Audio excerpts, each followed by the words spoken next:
Never say that. Just say Berkowitz. Barankowitz. Orbach, Huff, and Henderson, LLP, one case.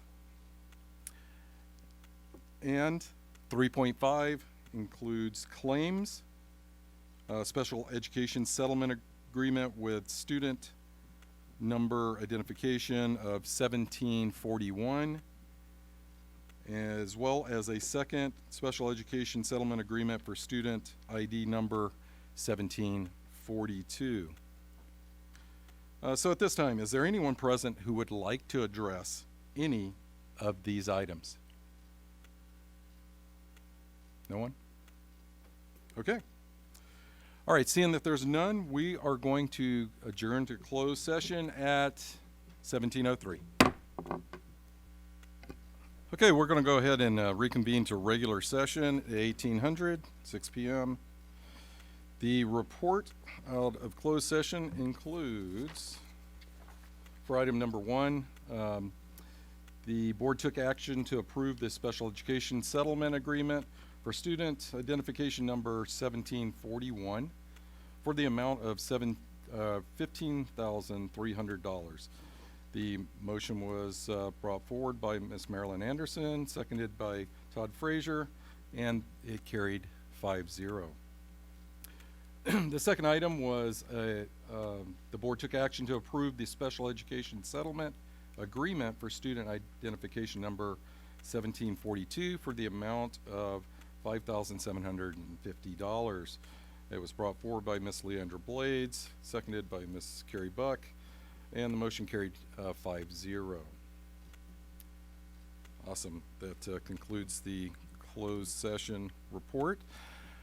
At this time, if you would, join me for the Pledge of Allegiance.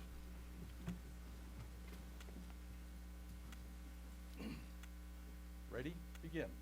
I pledge allegiance to the flag of the United States of America and to the republic for which it stands, one nation, under God, indivisible, with liberty and justice for all. Excellent. Okay, let the record show that all of our board members, including our student board member, is present and accounted for. Okay, let me go ahead and have a motion for the agenda tonight. I'll make a motion to approve the October 10th, 2023 Board of Education agenda as presented. I'll second. Okay. Were there any comments? Awesome. All right. All those in favor? Aye. Aye. Aye. Aye. Aye. All right, that is 5 and an aye from our student board member. Student board member, yes. Okay, this leads us to the portion of public comment. Public comment cards are available in the foyer. Cards must be completed and turned in prior to the designated time for that public comment. There is a maximum of 3 minutes per person. If translation is needed, an additional 3 minutes will be given, but please let us know ahead of time so we can assure that we are prepared. We do have a civility policy. Education Code 220 prohibits discrimination on the basis of disability, gender identity, gender expression, nationality, race, ethnicity, religion, sexual orientation, or any other characteristics that are contained in the definition of hate crimes set forth by section 422.55 of the Penal Code, including immigration status. So let me have a motion to approve minutes, please. I'll make a motion to approve the minutes from the regular meeting on September 12th. I'll As second. presented. Second. Got it. Ms. Anderson, Ms. Blades, any comments? All right. All those in favor? Aye. Aye. All right. Aye. Excellent. 5 and an aye from our student board member. Okay. Our next portion includes public hearing. 11.1 is a public hearing will be held relative to the petition establishing a 7th and 8th grade district-affiliated conversion charter school beginning in the 2024-2025 school year, submitted by the Orange County School of Computer Science. So before I open this meeting up, I want to go ahead and turn it over to Mr. Stein to give us some information on that. Thank you, President Youngblood. Good evening. It's my pleasure to introduce to you somebody who you already know, Ms. Beth Fisher, current principal at Parental-Yorba Middle School and lead petitioner for the Orange County School of Computer Science, OCSCS, a district-affiliated conversion charter petition, which the district received last week. Ms. Fisher will present information on the petition. After the presentation, we will have the required public hearing to consider the level of support for the petition by teachers employed by the school district, other employees, and parents.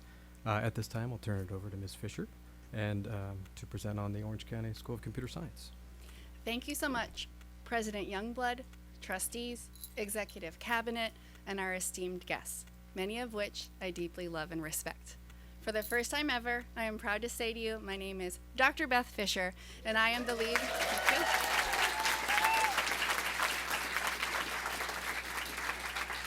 I am proud to be the lead petitioner bringing forward Orange County School of Computer Science. We are a mission-driven school. Our mission is to improve student learning and achievement while equipping students with essential skills and attributes necessary to be active and competitive leaders in 2030 and beyond. So, the million-dollar question that I know has been buzzing: why a district-affiliated charter? Well, first and foremost, charter schools allow us maximum flexibility and innovation. As you look across in the front area of this section, our staff will be the one that has control over curriculum selection. Their instructional design and delivery will be at their fingertips, and we will do what's best for kids. Our design of the school, matched with flexible staffing, gives us the ultimate ability to innovate in a spirit of flexibility. Some of you might be questioning the process. There's many ways to become a charter. We took the step of gathering signatures of permanent employees to bring forward this petition this evening. We have formally submitted our petition for consideration to this amazing Board of Education, and we are now in the public hearing process. Soon, our Board of Education will make the decision to approve or deny our charter. As a mother, what I am most excited about is, as a district-affiliated charter or a conversion school, we get to remain a neighborhood school. The other part that makes me excited is the link between the district and our district-affiliated charter school will remain strong. Our teachers remain. Our already very strong relationship with our bargaining units remain. And the funding will come from a combination of PYL and state charter funding, not outside sources. So how did we as a team arrive at this decision? If we're gonna be honest, there has been a lot of talk over the last few years. How are we gonna improve outcomes for kids? What about access? What about equity? What about inclusion? Well, if we look at the research, if we look at our experience, but let's lead with the research. PACE, which is the Policy Analysis for California Education, a year ago published a result on our test score findings, both locally and internationally. And in their findings, they said these test scores should sound a loud, screaming alarm. The task of transforming our schools can no longer be delayed. So, we are not a group about talk. We are a group about taking action. And so I bring to you the Orange County School of Computer Science. We are proud of our learning framework.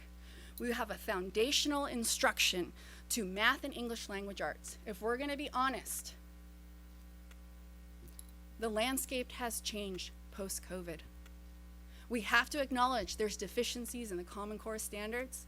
Our teachers are working incredibly hard, and it's now time to give them that freedom to focus on foundational instruction in English language arts and math so that they can both fill those gaps as well as accelerate learning. We are incredibly proud of our computer science immersion, and our partners at Code to the Future are going to come forward and share a little bit more about that this evening in just a few minutes.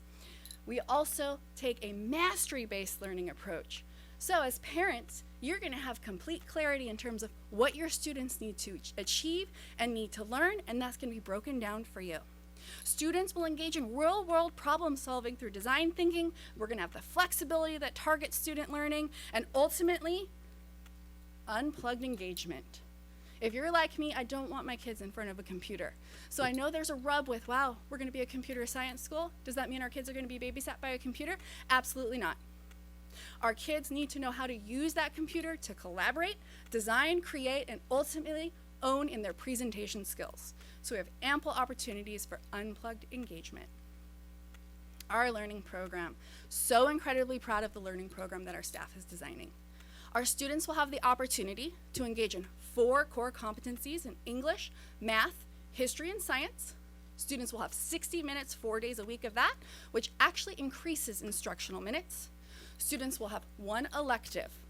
Now, I want to acknowledge we have an incredibly strong dual language academy. Our Spanish dual language academy, thank you so much, Glenview, for your representation and what you do for our kids.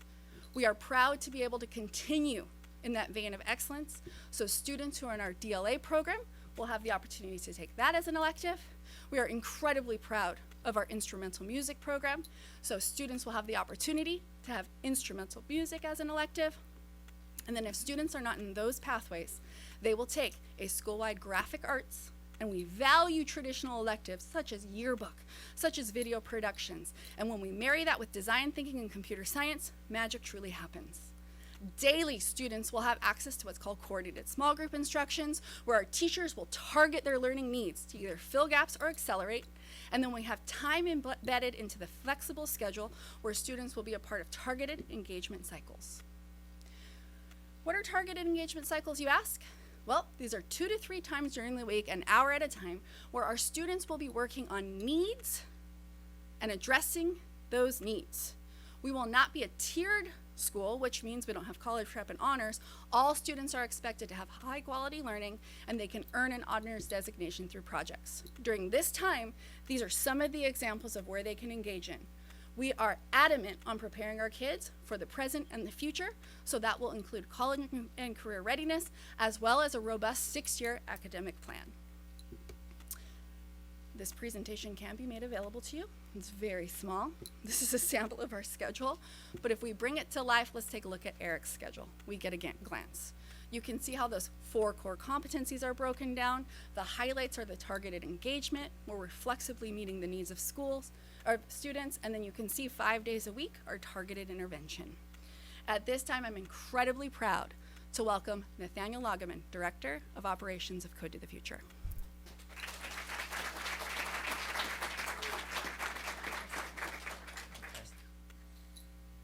Thank you, Beth. Appreciate it. Well, I am pleased to be here tonight to share with you a little bit about the vision for the Computer Science School for Orange County School of Computer Science. But before I get going into that, I'd like to share with you a little bit of background about Code to the Future. Code to the Future started in 2014, and we started America's first computer science immersion school in the country. And having done that, we worked with all teachers and all students to create a high quality level of computer science for all students. From that innovative work, we were highlighted in a White House press release under the CS for All initiative. And then we joined the League of Innovative Schools and Digital Promise as corporate partners. And we lead the national conversation on innovation and technology there. So I wanted to channel Simon Sinek's viral TED Talk, and you may have heard of it, but it's start with your why. And so I put up this slide with just a few of our students, and they're proudly wearing their Code to the Future at one of many computer science immersion schools across the country. But this is our why, and it's our legacy, our future generation, and we really want to prepare them with the skills necessary to be successful. And we see coding and computer science as a vehicle in which to do that. And so that is our why. I'm also going to share with you a few statistics that will also speak to that importance as well. And here's one from the Bureau of Labor and Statistics that shows that employment for computer science and IT-related jobs is going to be growing faster than the overall job growth in the country, around 11%. So there'll be a lot of job opportunities for students as they graduate.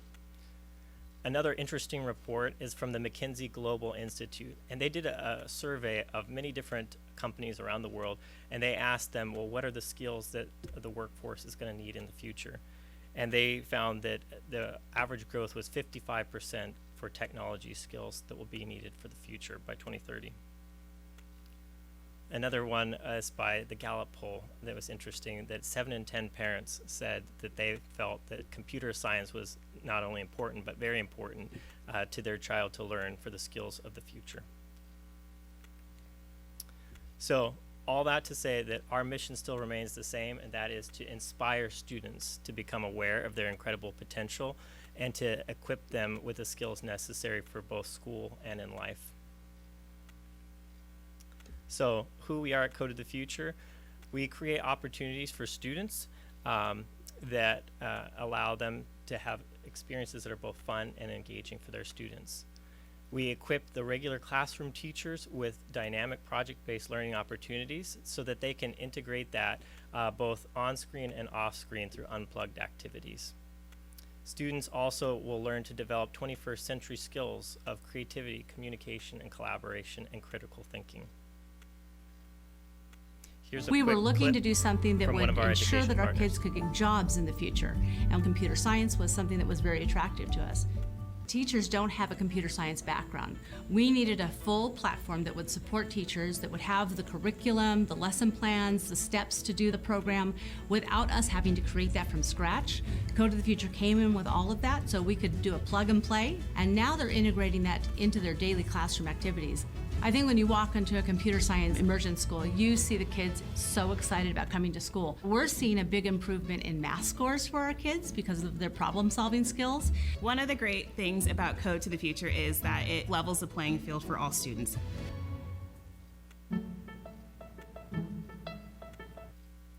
So you may be wondering, well, how does that apply to our new school? Well, we're going to provide integrated projects with computer science, and we're going to integrate those into the core content areas of school. And we're committed to doing that in the areas of history and science, and to really deepen students' knowledge of those key subject areas for this school in those subjects of history and science. And we'll be utilizing, these are just some of the many platforms that we'll be using with students to enhance those key areas of history and science. So we're really excited for this partnership and to be able to work with the Orange County School of Computer Science and to make awesome the new normal. So thank you.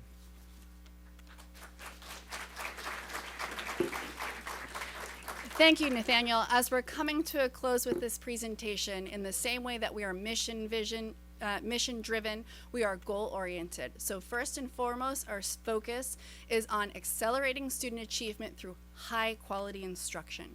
Our second goal is to maintain a welcoming, inclusive climate and culture that honors student voice and family perspective. Our third goal is to maintain a fully credentialed instructional staff with allowances for intern teachers in high-need areas such as, but not limited to, special education, who will deliver high-quality content in a clean, safe, and functional school facility. Our core tenets, near and dear to my heart, full inclusion. Regardless of the nature or the severity of an identified disability, all students are welcomed, will be loved, and will be served. We have plans for both our low-achieving students and our high-achieving students, and we aim to achieve racial balance through a commitment to inclusive, equal educational opportunities and non-discriminatory policies. So earlier in the presentation, I had shared with you the process. So I'm going to give you some data. In terms of our permanent employee certificated staff signatures, we got 71.4% support. We do want to be inclusive, so all certificated employees were given the opportunity to sign. 88.2% signed. And in terms of all full-time employees who are a part of our current staff, 87.5% provided a signature. So here's where I really want to lift up into this space the why of the work for me as a leader. If you look at the front of this room, there are so many people here, the unsung heroes. What we recognize collectively as a group is we have a common challenge, and it can be incredibly crippling. But we started off this school year with the acknowledgement that these people right here, I'm actually going to ask my staff to stand up.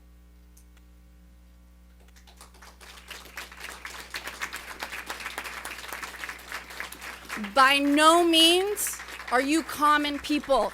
You are uncommon people with a passion, a dedication, an intentionality unlike anything I've ever seen. You are a dream that has come to life for me, and I know that it is with great pride that we will partner together to meet incredibly challenging learning needs, and we will come back to this board with real results because we will be mission-driven, goal-oriented, and everything we do will be engaged in evidence-based practice that is centered on kids. So can we please give these heroes a round of applause?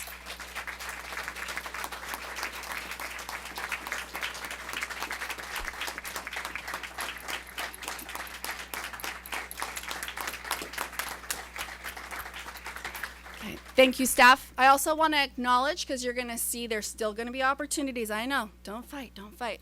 There's going to be opportunities to be on the advisory council, but I'm going to ask our inaugural advisory council members to please stand.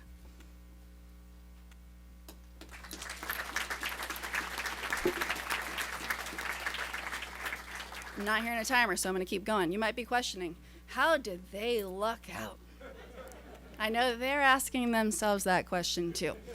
They're brave enough to talk to the principal. That's how they got selected. And even when we don't agree about things, we still talk. Okay, so I'm going to wrap this up and land the plane, bring it home. I do also want to speak because as a parent, I am a parent in the district. I live in Yorba Linda. As a parent, I know sometimes this can feel like, whoa, why was I not consulted? Why was I not engaged in this? As I had alluded to, there's many ways to become a charter school. As you might see, this is me toned down passionate. Our school's not willing to wait to do better for kids. If we're going to be real, and everybody in this room is going to be like, this is an unspoken truth. Why is it that we mourn the loss of people who die in war, but we don't mourn the loss of kids that we lose through the system? And as a principal and as a former teacher, it haunts me, the number of kids who we've lost. And I now have a group that is committed to do whatever it takes for kids. And so together, we are going to accomplish this, and families, we want you to be involved in this process. So when the time is right, we're not going to move ahead of the board. We will engage in parent sessions, and we want to welcome you to the table to be a part of it, because your kids matter, and I'm very honored to be here tonight. Thank you.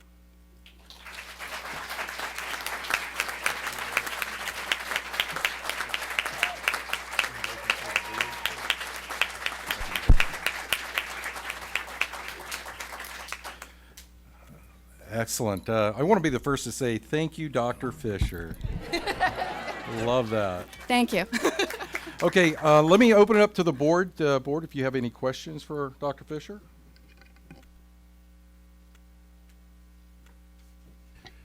Yeah, I have a question. Did you have coffee before you came tonight? 'Cause I don't know how you have the energy and the passion. I love it, though. So I want to just, before the board speaks, just thank the staff for being here and the community members and Dr. Fisher and her team. The work you've done here is impressive, and the passion for kids I can see. So thank you. Thank you. So, congratulations. Thank you very much, Dr. Fisher. You made a statement in here that I found very interesting regarding honors. And I have a question that I'd love for you to kind of give some more insight on, because you made a mention of there's not two tracks, but there's ability for kids to gain honors. So tell us about that. That's Okay. very interesting. I'm going to let my balancer over here give me eyes. So first and foremost, you're going to find I'm slightly a research nerd. So if you dive into the research, actually putting kids into different tracks is not of a benefit to them. So we in American schooling have done a great job of segregating and identifying kids. So our school is committed to ensuring we have actual equity and that the expectation for all students is the same. We also recognize in that there's equality and there's equity, right? And there's doing evidence and research-based practice. We also recognize in that every single student is unique. If I think about my own two children, two very different children, two very same parents. We have to meet their needs differently. So when it comes to honors, what we traditionally see is that our honors kids are given more work. And there are sometimes great opportunities where students can engage in deeper learning. The intention behind this design is to take out that chance and to have intentional design to say, if you want an honors designation, here's the clear distinctions of what it means to show deep and transfer learning. And we're not going to do it by chance, and we're not going to do it by increasing questions that our kids are asked. We're going to do it intentionally.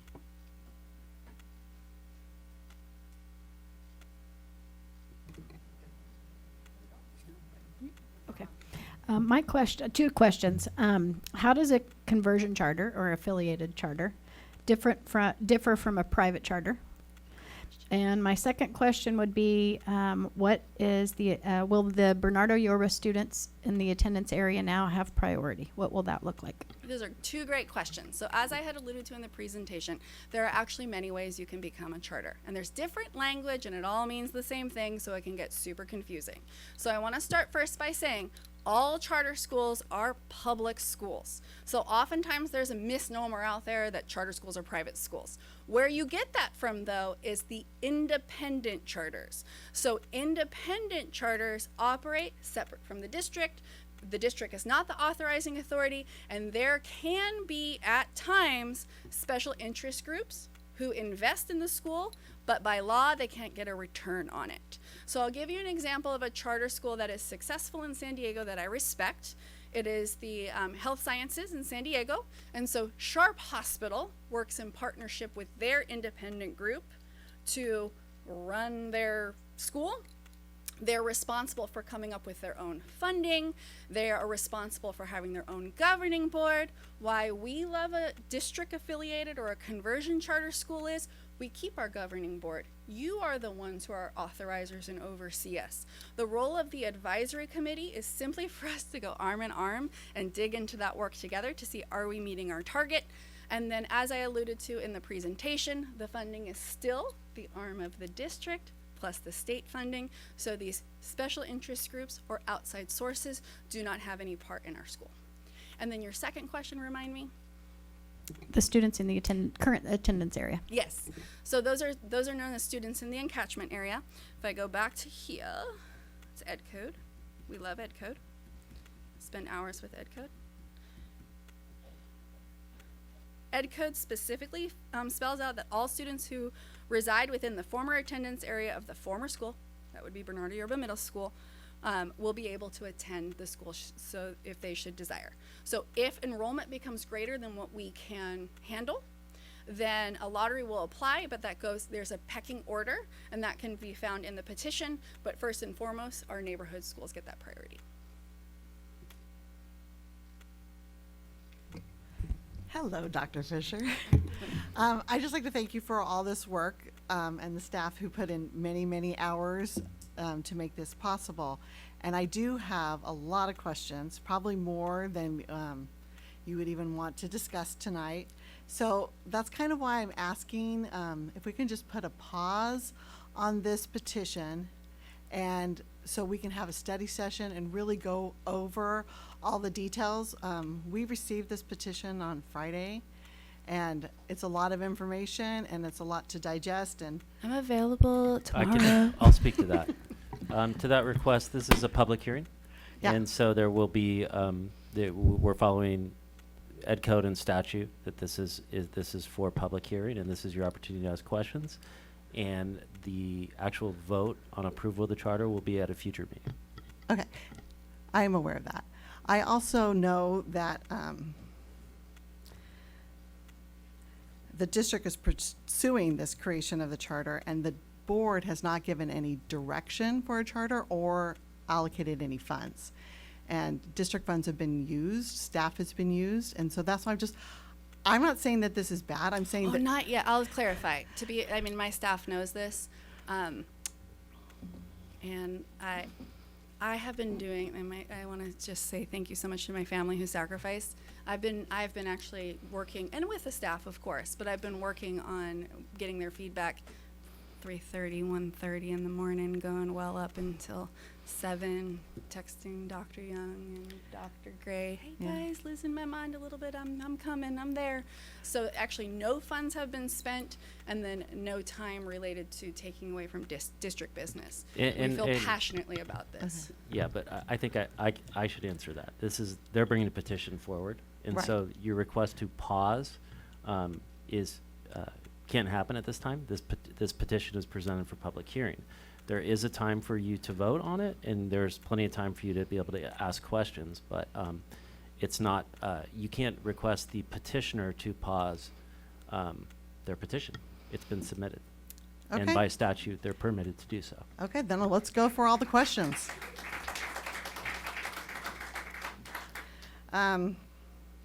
I have a lot of concerns about how the Dual Language Academy will function with the computer science. I mean, those are two really huge, academies or functions, and so I just would like more information about that. Yeah, absolutely. And so obviously in partnership with Code of the Future, this is not the first trilingual school they have seen. So we see this as an asset. I want to give firm acknowledgement to our dual language partners at Glenview Elementary. The level to which our students are prepared, it is absolutely mind-blowing. So we see it as an opportunity when we have our students who come in with such a strong command of both conversational and academic Spanish, and now we are giving them the tools to be able to create in the Spanish language. Obviously, and I want to send lots of love to our dual language science teacher who is at home with his newborn, but he would be the first to tell you there are certain things in the science, like safety, that they cannot translate into Spanish, because if their hair is on fire, they're not going to yell it in Spanish, they're going to yell it in English. The same thing is true when it comes to the platforms for coding. There might be an intermixing in terms of the Spanish language, but there will be times when that English is absolutely necessary. Otherwise, it'd be like, ¿Cómo se dice Arduino? Then the response would be Arduino in English. Like, that's just the way that it is. So we're not, as much as I love to be competitive and say we're revolutionary in that, right? We're not. There are other schools who have come before us who have been successful in achieving this.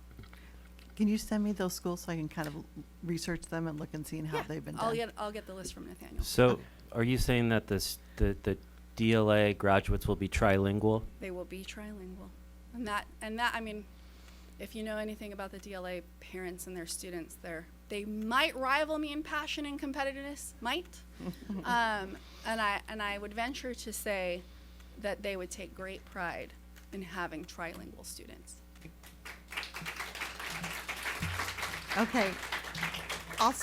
My next question is, how is the class sizes going to be done on Tuesdays and Thursdays? Because half the staff has professional development on Tuesday and half the staff has professional development on Thursday. So staff is only working with students really 4 days a week. Absolutely, and this is where charter schools are a blessing, because they give you that flexibility with staff. So if you notice in the charter petition, there are specific titles like learning facilitators. Or if we look at the elementary school model, we're still in the design phase, so our friends in human resources are very much creating and designing alongside us. But if you take a look at PE, how you have itinerant PE teachers at the elementary level who travel from school to school, so that we're not having incredibly massive class sizes, we're going to be reducing those class sizes, and physical education becomes the home base, and then students are then designated to the various learning areas where they can engage in that targeted learning cycle. So have you been working with human resources then in developing this? Not to the extent of developing it, but saying, hey, human resources, can you show me the model of what itinerant PE teachers look like? Hey, can you show me the model of what this looks like? Everything we're in right now, if we're going to use computer science language or entrepreneurial language, it's all very much a design phase. So we want to look at what is existing in our school district that's great and to see how we can build upon that. Okay. And then I do have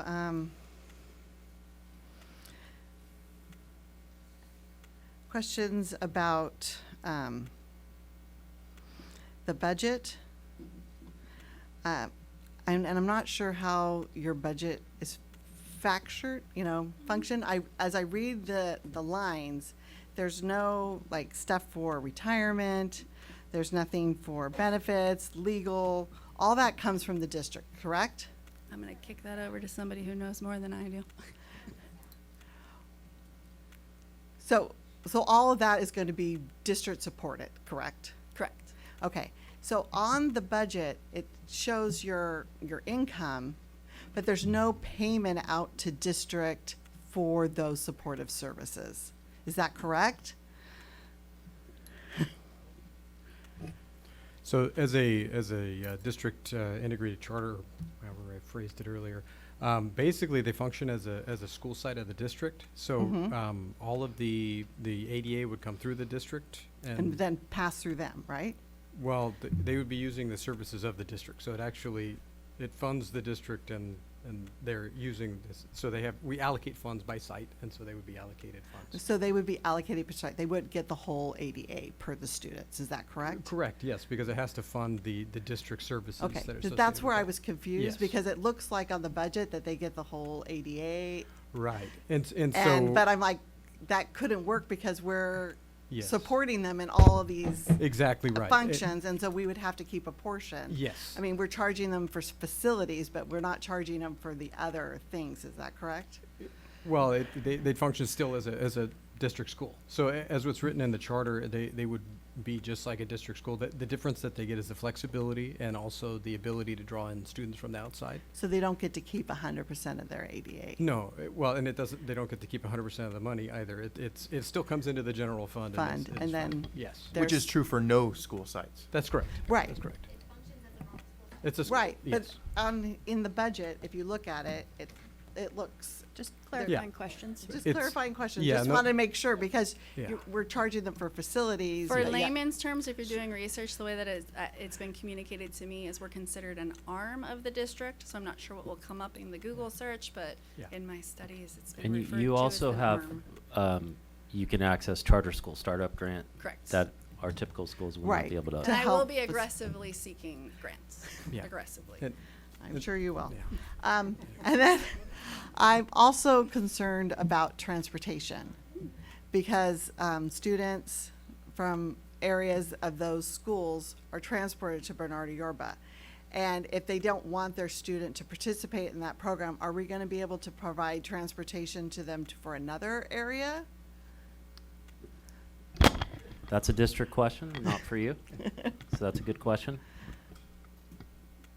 I'm not prepared to answer it at this time, but This is why I kind of want to stay such, because there seems like there's Yeah. a lot of little nuances that need to be worked out if we're going to have, if if we're the- going to be an arm, or I would prefer partnership. if the board has questions, we just ask us what questions you'd like us to prepare, and we'll be sure to get it to you. And so that's one we'll look at. Yeah, I'm just want to make sure I- that all of our students are served. I just want to follow up with the questions, because we'll be asking questions and we'll be sending questions later, because we've only gotten a brief amount of time with this. But I want to make sure that our public also gets those questions answered, as and so that when I'm asking, I get the response, but then I'm not the one that's also sharing the information. Even if we could put something together maybe for the next meeting with some of those questions that we could follow up with, that would be excellent. Just so that the public is also aware of any of these questions and follow-up that we may have. I was going to say, maybe we can put all these questions on the website, because we're having a hearing. People are going to be asking questions, taking notes, answering those questions and sticking them on, so people, if they have questions, they'll be able to get those answers. If I could ask just a follow-up question, you'd mentioned dual language and transportation, and so we have our dual language program that we started years ago, and we were expecting it to be in a regular district school, not a district charter school. What could I like the idea of them being, having 3 different languages that they're learning. But what about the students that don't want to go into computer science, have been a part of this dual immersion program for years and years, and now what are we going to do to support them in a school that's not Bernardo-Yorba? Or Great not question. Orange County Computer Science. We've discussed this already.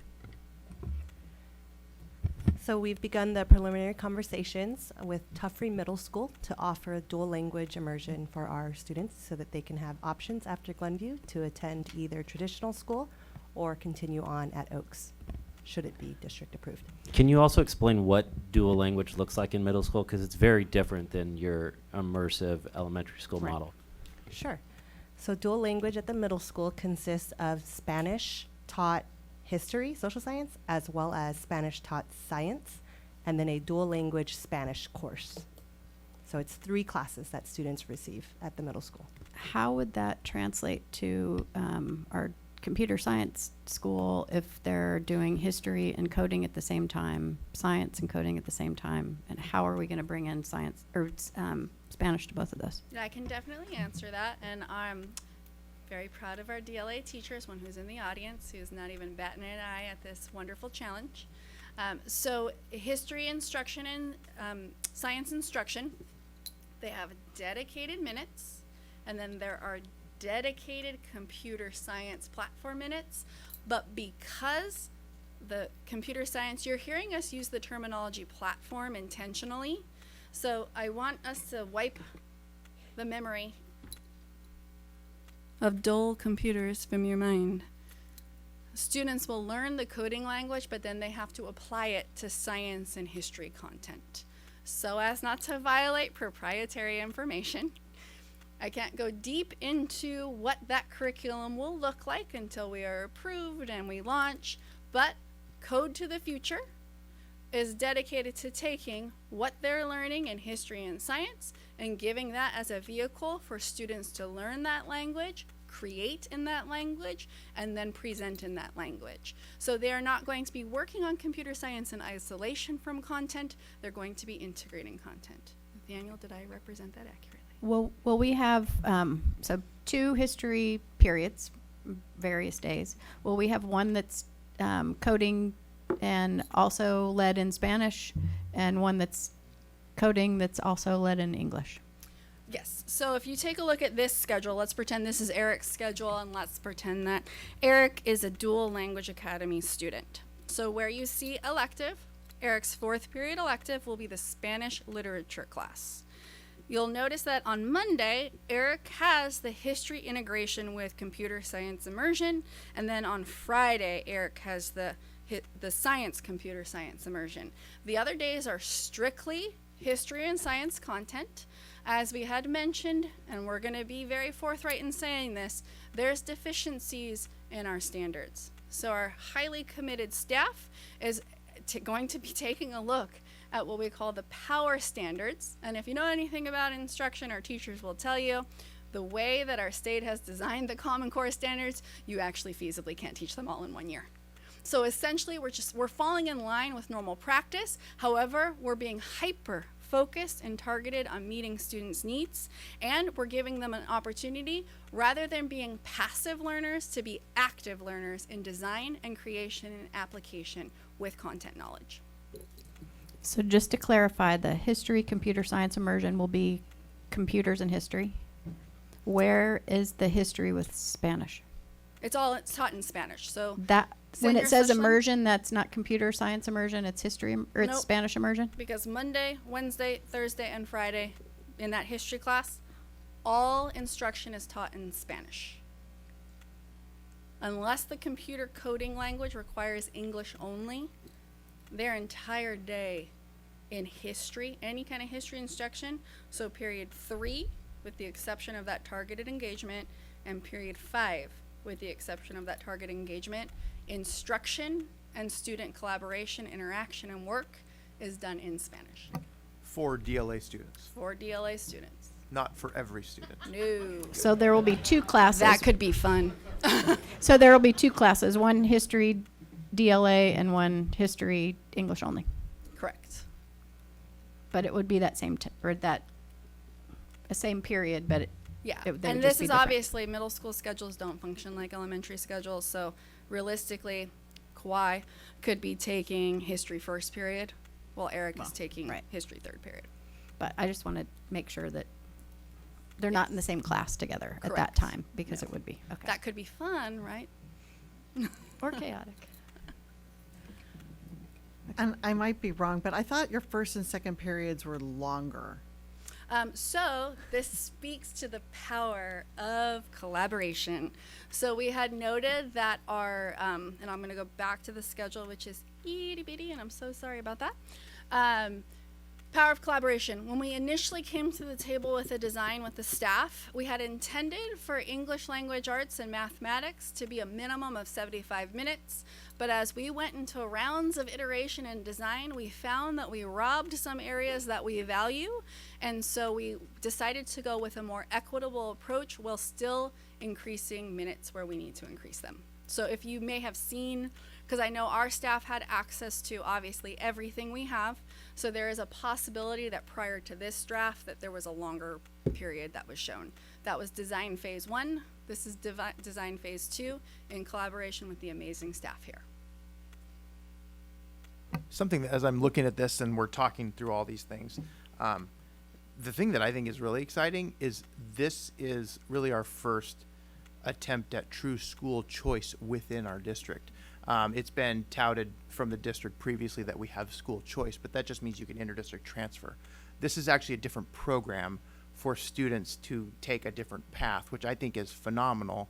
And I love the fact that we have the option, as long as we can work out the transportation so that students that, right, all those details things, but I mean, that's part of the process. I think this is really exciting to say we have true school choice within our district, which is extremely unique, so.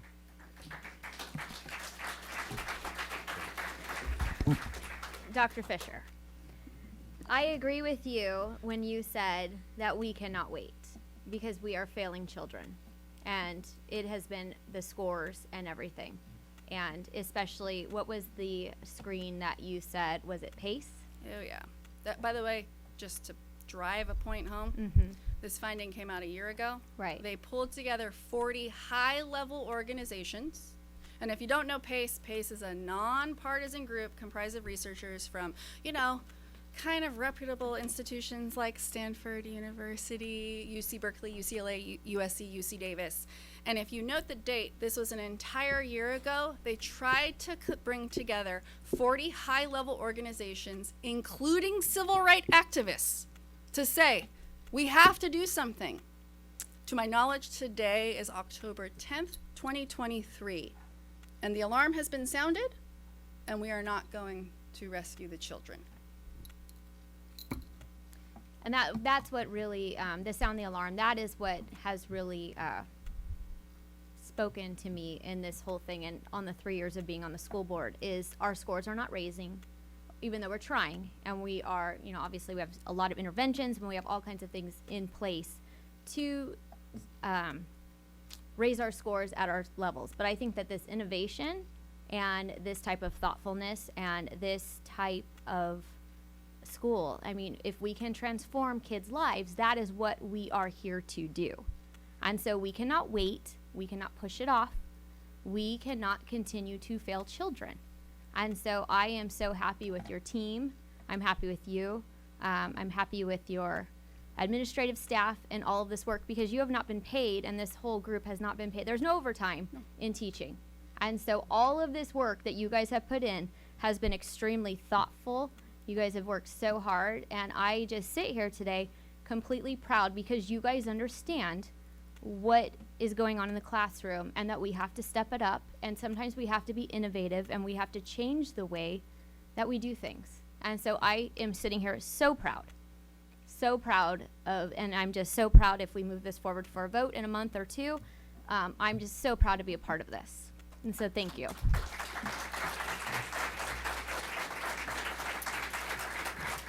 All right. Thank you, board members. Trustee Buck, did you have something else you wanted to add? I want to echo a little bit what Ms. Blades was saying. This is the kind of innovation that I'm interested in. I think computer science is incredibly important, and we should be teaching more students what is involved in computer science beyond just one school. I see this sort of as a pilot of what benefits and what things we can replicate that will benefit other students. I am nervous about what this is going to look like. This is the type of charter school that I think is a great benefit to districts. And but I am sure I'll have lots more questions as we go forward. I'm sure the community will have lots more questions, and I'll make sure and pass those along and try to get some information back. I hope that this is as successful as it possibly can be. We've always had one of our values as being innovative and creating opportunities for kids. I am excited about this and apprehensive at the same time, so I appreciate the time and the explanations today and giving us a lot more detail. I'm just straight excited. Well done. Excellent. Okay, so if there's nothing else from the board, we're going to go ahead and open this up for public hearing at 6:50 p.m. So those of you who would like to speak, come on up to the podium, one at a time, please.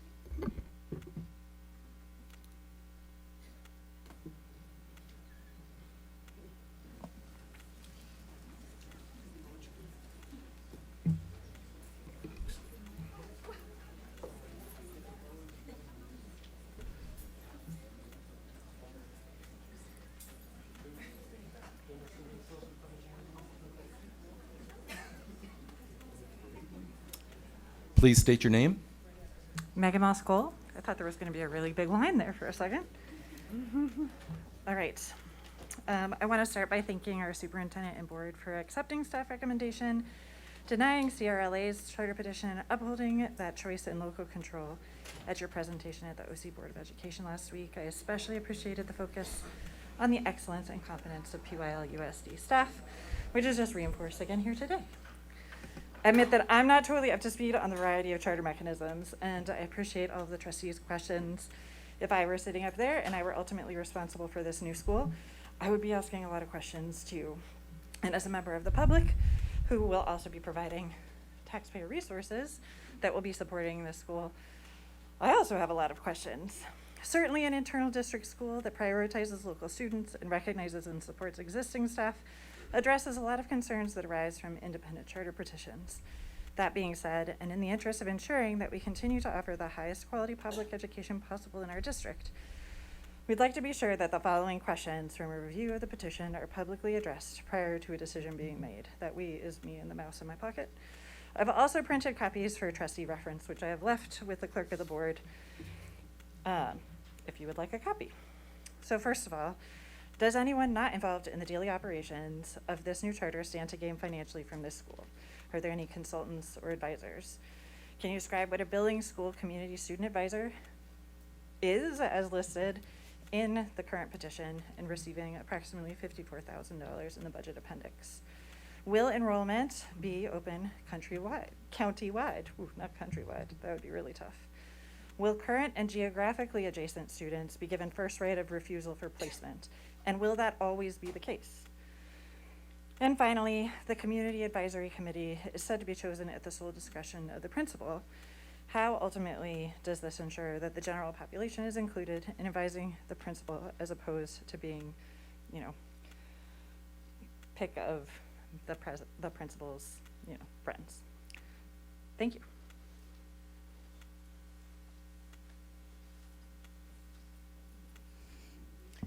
Hello, my name is Patricia Hanso. I'm a parent in the district. And as far as a new charter, it's interesting to learn about it last week. I wish this were communicated more clearly a lot sooner. But anyhow, we do have questions. And for new teachers hired at this location, are they aware that they could be stuck at that school if it's a charter school? or if they have the potential risk of losing tenure and years of service up to a certain point. This information should be addressed and stated in the actual charter itself. Enrollment at Placentia-Yorba Middle School should be disclosed. And since the presentation made just now says that the test scores are poor, why would we have the same administrator operate the new charter school if the existing test scores are poor, according to the principal that just made the presentation of her own school? So that's something to be mindful of. From what I understand, this is a conversion unionized public charter school. So please correct me if I'm wrong. We need to be educated about how this money will be funneled and the fiscal accountability. So I do agree that this board and the public deserve a study session. I want teachers and the staff to be part of their district union and have the option to join their union, whether they're grandfathered in or they're first-time teachers. New teachers hired should be aware of all of this.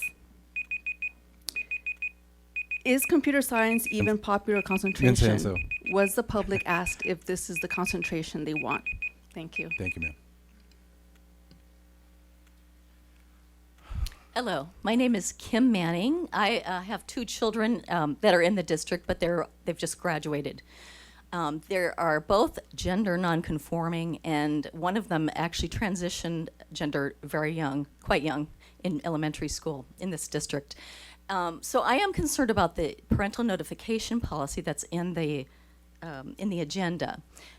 Ma'am, if we could just keep it on this particular subject. Oh, okay. That's it. There'll be time for public comment coming. Okay. Thank you.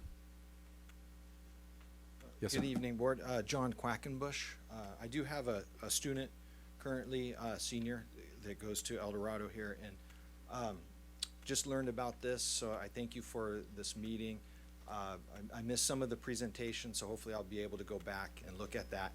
But when it comes to charter schools, I have several concerns in general with them, and it sounds like one of them has been alleviated with if it is truly a unionized charter school.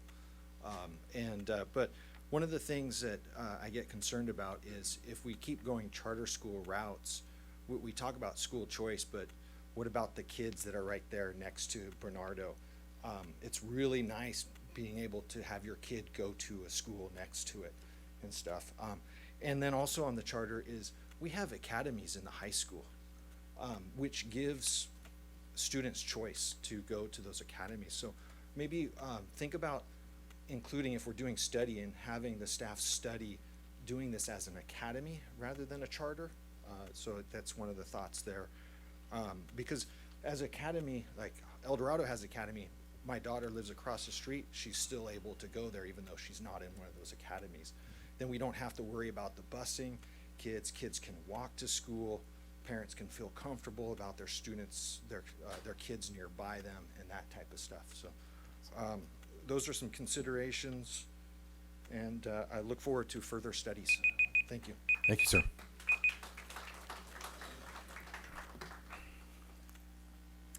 Good evening. I always feel like I'm a little too tall for this.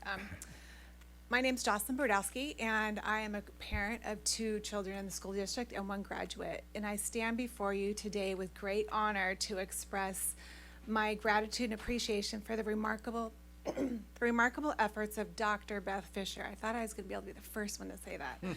And her team, and also our esteemed superintendent, Dr. Chernis. This is a thank you for the proposed new charter that Dr. Fisher has brought forward, and for the innovative leadership that Dr. Chernis has provided in ensuring that our students excel. Dr. Fisher, your dedication and commitment to our community are truly commendable. Your tireless work in crafting this new charter for us is a testament to your passion for education and your unwavering belief in the potential of our students. Dr. Chernis, your innovative approach to education is a beacon of hope. Your leadership has paved the way for creative and forward-thinking strategies that empower our staff and our students to thrive. Your dedication to providing them with the best opportunities for success is inspiring.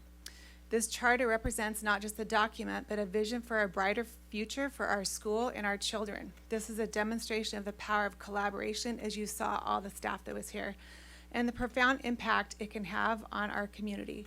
It reminds us that progress is made through teamwork, vision, and the deep-rooted commitment to our students' well-being. As someone who's waited 17 years to see a school like this, I can't help but feel an immense sense of satisfaction, even though my children will not be able to enjoy it. I look forward to those that will. Thank you, ma'am. Okay, is there anyone else that would like to speak on this particular issue? All right, seeing that there's none, we're going to go ahead and close public meeting at 6:59. 6:59.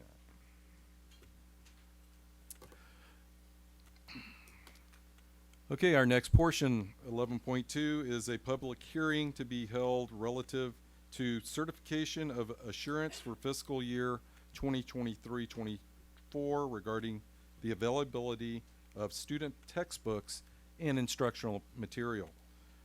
We're going to go ahead and open this hearing at 7 o'clock, 7 p.m. Is there anyone that would want to wish to speak on this item?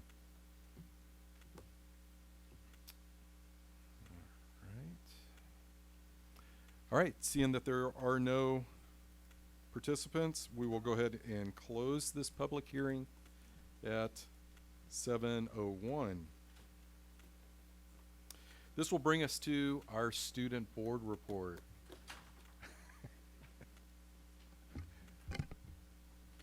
Good evening, President Youngblood, trustees, Superintendent Dr. Chernus, and executive cabinet members. I'm excited to be here tonight to share recent happenings from our comprehensive high schools and alternative campuses. First up is Buena Vista Virtual Academy. Buena Vista Virtual Academy is excited to announce that they now offer lab science classes. High school students wanting to earn UC and CSU approved lab science credit can come in once per week to do in-person labs. These are engaging small group opportunities for hands-on learning that extend online instruction and enrich scientific knowledge building. This course allows students to advance their learning and credit accumulation on their pathway to accessing higher education. Next is El Camino Real High School. El Camino Real students have had an outstanding start to their school year. As the Raptors close out their second marking period, they have looked at some important data markers that indicate student success. They are incredibly proud to see that they've had the highest English language learner reclassification rate of all the PYL-USD high schools for the 2022-2023 school year. The school's 17% reclass rate is a 13% increase from the previous year's reclassification percentage. They also have a strong percentage of English learner students who are on the reclassification watch list for the winter testing window. This school year, El Camino has also seen a large increase in their average daily attendance by students. The attendance rate for the first marking period was 83%, which is a 13% increase over the 2022-2023 school year. Next is El Dorado High School. For over a decade, the student section at El Dorado, known as the Hawk's Nest, has built a reputation as spirited, loud, universal, and fun. This was reinforced on September 29th when they were recognized as the Orange County Student Section of the Year. The award was given by the largest student-run student section organization in the country, Orange County Student Sections. Out of all 103 competing Orange County schools, the Golden Hawks were given a 10-foot banner to display on campus for recognition and celebration. A special shout out to the Hawks Nest, the EDHS band and color guard, cheer song, and every student to ever step foot in the nest. Next is Esperanza High School. EHS held its annual elementary school night at the football game on Friday, September 29th. The high school invited elementary students from all feeder schools to attend, including Linda Vista, Glen Knoll, Glenview, Travis Ranch, Fairmont, and Woodsboro. Students had the opportunity to make a cheer tunnel for the team as they ran out onto the field. They danced and cheered at halftime and even had the chance to participate in football drills on the turf while the team was in the locker room. Along with the elementary school students in attendance, special guests from the Placentia-Yorba Middle School and Travis Ranch School bands and choirs were at the game. The choir students sang the national anthem with the Esperanza choir students as the middle school bands played alongside the Esperanza Entertainment Unit. The Aztecs have many exciting events coming up on campus, including Club Rush, a choir preview, a college fair, and homecoming. Next is George Key School Venture Academy. George Key's transitional kindergarten teacher, Miss Grace, recently reached out to a vendor that makes costumes for wheelchairs. The company agreed to donate 50 Buzz Lightyear costumes to George Key. That is enough for each student at George Key to have one. The staff thought it would be fun to have a dress-up day on October 27th. Staff will dress up as characters from Toy Story that day to accompany all of the Buzz Lightyears for a big group photo. Venture Academy will hold its fall celebration on October 27th, which will include a Halloween costume contest. Students are encouraged to wear or bring a costume that day, and the contest will take place in the afternoon. Next is Valencia High School. The Tigers recently finished their homecoming festivities and launched Club Rush at the beginning of October. The school is excited to have over 75 active clubs on campus, ranging from academics to social, emotional, extracurricular, outreach, culture, and more. Valencia had 33 students who were acknowledged as National Merit Commended Scholars, plus 9 who were dubbed National Merit semifinalists. 10 others received other impressive recognitions from the College Board. Lastly is Yorba Linda High School. The Mustangs recently held their annual roaming rally, which kicked off the school's 15-year anniversary celebrations. While HS will continue to celebrate 15 years of excellence through upcoming homecoming, spirit days, an assembly, and a dance. On September 15th, the school held its middle school band and choir night at the home football game. Students from feeder middle schools were invited to play and sing with the Yorba Linda Band, Guard, and Choir. Excellent. So, Aiden, how has Yorba Linda High School and the PYLUSD district helped you in preparing you for life beyond high school? Yeah, as someone who's been in the district my entire life and now attending Yorba Linda High School, I feel like there's many opportunities for me to have gained individuality through many opportunities like sports, ASB, and extracurriculars and clubs, and anything like that. I feel like I've learned levels of leadership and communication in both my sports and ASB in so many different ways, with working with other people, and also as higher positions like I'm on the executive board in my ASB and team captain. So I feel like I've learned so much about leadership in both those areas. And also, freshman year I took a business class, and although I didn't pursue it for the rest of my high school career, I feel like that just intro class was so foundational for so much about just the stock market and anything else related to business. And I feel like those academies that are in all the high schools are so like important for many students that want to pursue a specific skill to continue that after high school. Awesome. Okay, this leads Could us. I add one little comment? Yes, ma'am. Go ahead. I love that you have George Key Venture Academy in here. Thank you for including it. It's important.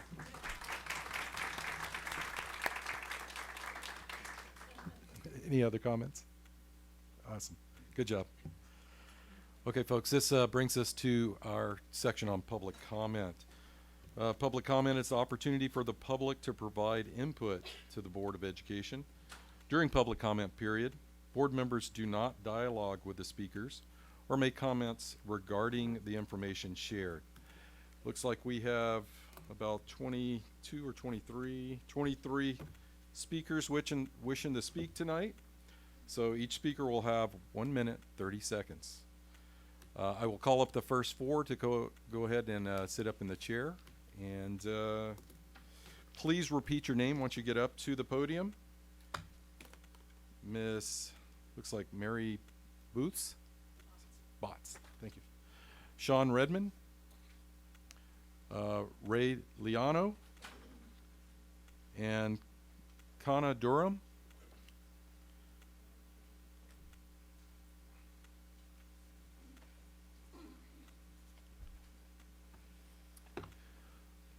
Your name, please? My name is Mary Botts, and my son went to Valencia High School, and I really love this district. I am looking at the parental notification, and I am concerned about that because of other ones that we have seen around that tend to target the LGBTQ plus society or people. And so this policy is kind of vague in that area, and the policy tends to mimic the one that is with the California Education Code 49602. And I'm very concerned that this is really just putting barriers in for kids who have trust in their teachers and people that they want to speak to, that they're going to be outed to their parents when maybe they're not quite ready to let their parents know. And I have personal experience with that. My daughter talked to her brother a year before she talked to us. And it wasn't because she didn't think that we would accept her as she came out queer. It was because no matter what, it was a trial for her. She had to get up the courage to share, because no matter what, there was always the possibility of rejection. Even though she knew we wouldn't do that, the day she told us she had her bags packed and ready to leave the house just in case. So I think leaving it up to the teachers and the principal to do that, yes, if there's a problem with suicide, if there is a problem with other things, yes. Thank you, ma'am. Thank you.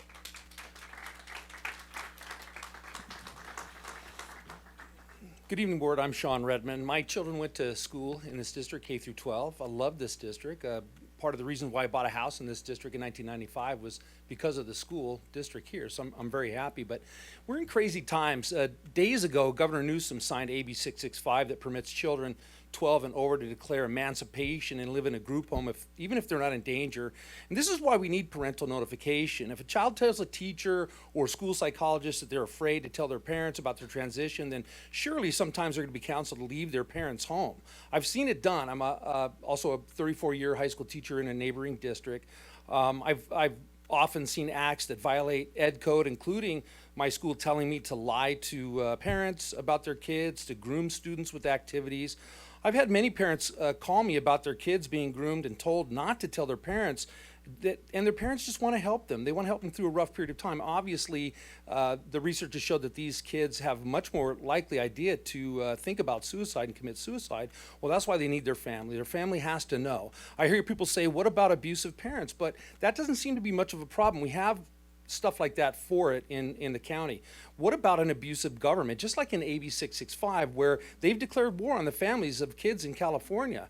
The question here is, who do we hand our schools to or do we give them to the state? Who owns the children, the state, or do we keep it with the parents who really own their children? I urge you, please, please, to vote yes for parental notification. Thank you.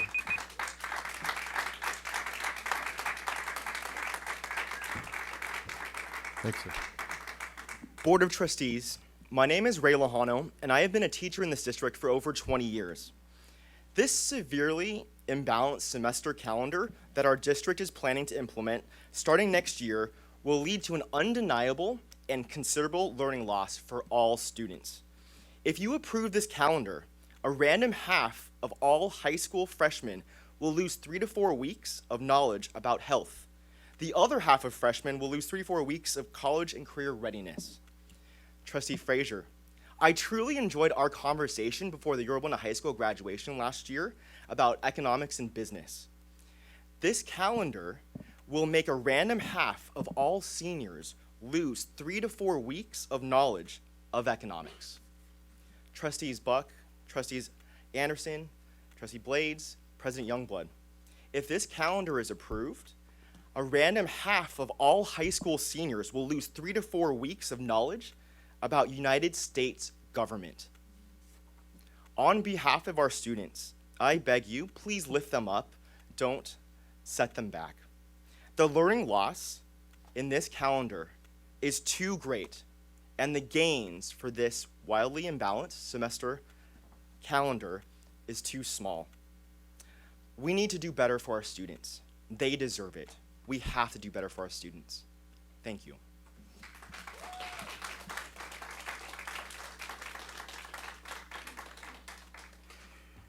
Hi, my name is Kane Durham, short for Kanan. I'm here talking about the parental notification policy. I was a little confused when reading this, as it seems like a lot of us were. because it seems a bit redundant. If this is a policy about the notification of parents when you have a student in a mental health crisis, this is something that already exists. I mean, the Student Mental Health Policy Work Group has their existing California policy recommendations, which were most recently updated in July of 2023, which have considerations of positive school environment, staff development, awareness of warning signs of suicidal ideation and potential risk factors, all these other things. And in these, notification to a student's parent or guardian is already existing.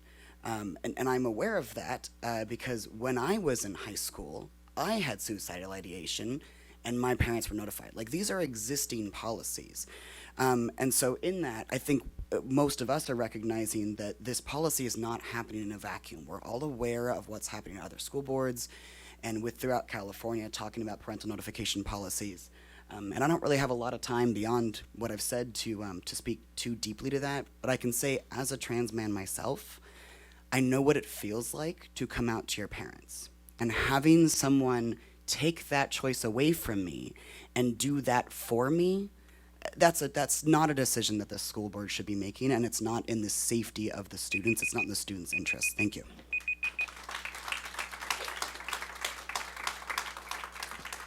The next four speakers, Jess Baglia, Francis, Katrina Enriquez, and Patricia Hanza.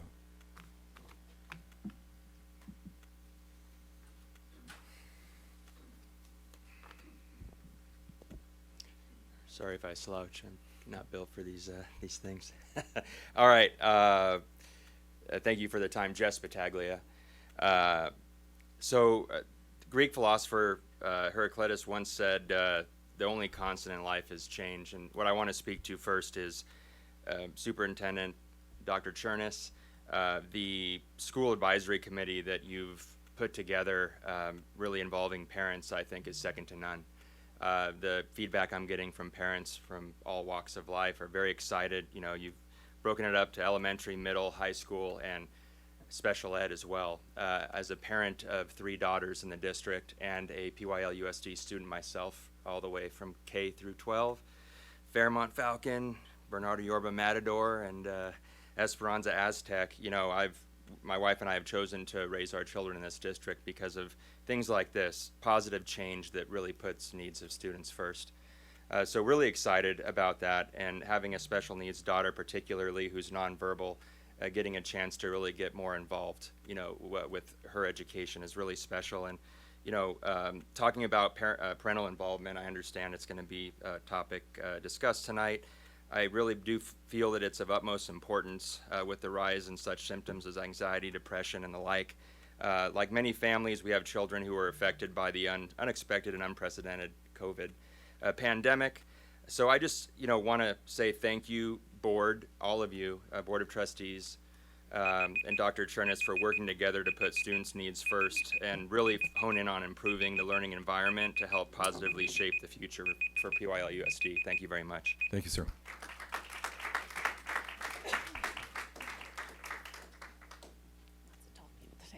Hi, thank you, board, for your time. My name is Katrina Enriquez. I'd like to talk about the parental notification policy that the board is considering. The worry with this policy is that it really erodes the counselor-student relationship that we're hoping to foster, really. Counselor being a safe space for kids, students within the district, specifically for a lot of your LGBT plus students. This may be the only adult that they can come to and feel like there is a reasonable expectation of privacy. When we then say that we're going to notify parents of what is said in these counseling sessions, we then are eroding the confidence that students have in our counselors and really making it so that students who may need these services the most may not be able to use them.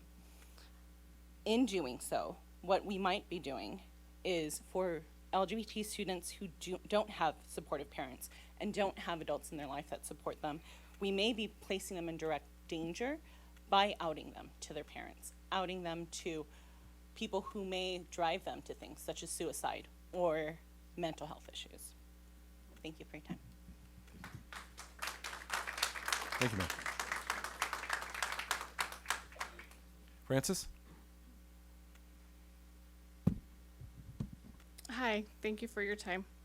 I'm here to oppose the parental notification policy. As parents, it's our responsibility to harvest a relationship with our children at an early age that promotes open communication in a welcomed and safe environment. When that relationship is built, children will come to us when they are ready. There's only one reason why that relationship wouldn't exist. This is our responsibility and ours alone. We are responsible for the relationship that we have with our children. We need to trust our children as much as we expect them to trust us. We need to put our children first and allow them to come to us when they are ready. We cannot force them to say or do what we want them to do before they are ready, because that trust will then be broken. Thank you.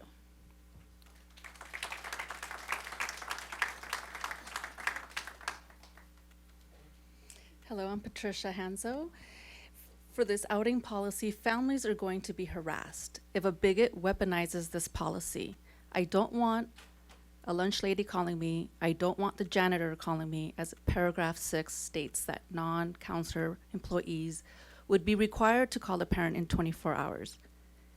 Outing potentially gay people or sexually active students or pregnant girls is what's at stake here. I oppose this policy. It assumes that parents don't know what's going on.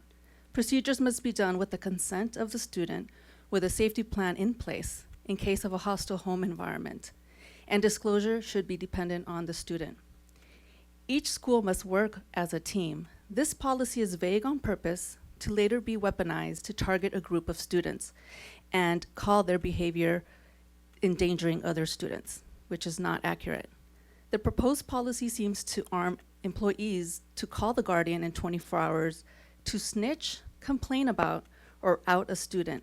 It encourages eavesdropping on and off campus at events.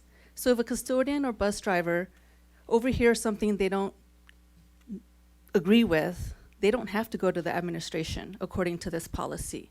They could just call the parent directly. If this policy is used with teen pregnancy, then we will have more young girls getting beat up at home or kicked out of their home and making them unhoused. Young people questioning their gender identity would also be beat up and put in harm's way. Thank you. Thank you, ma'am.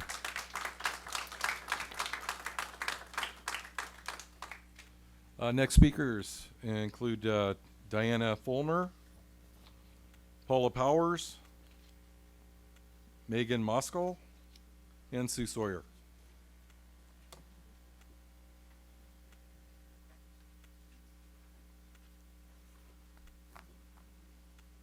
Ms. Fulmer will be first.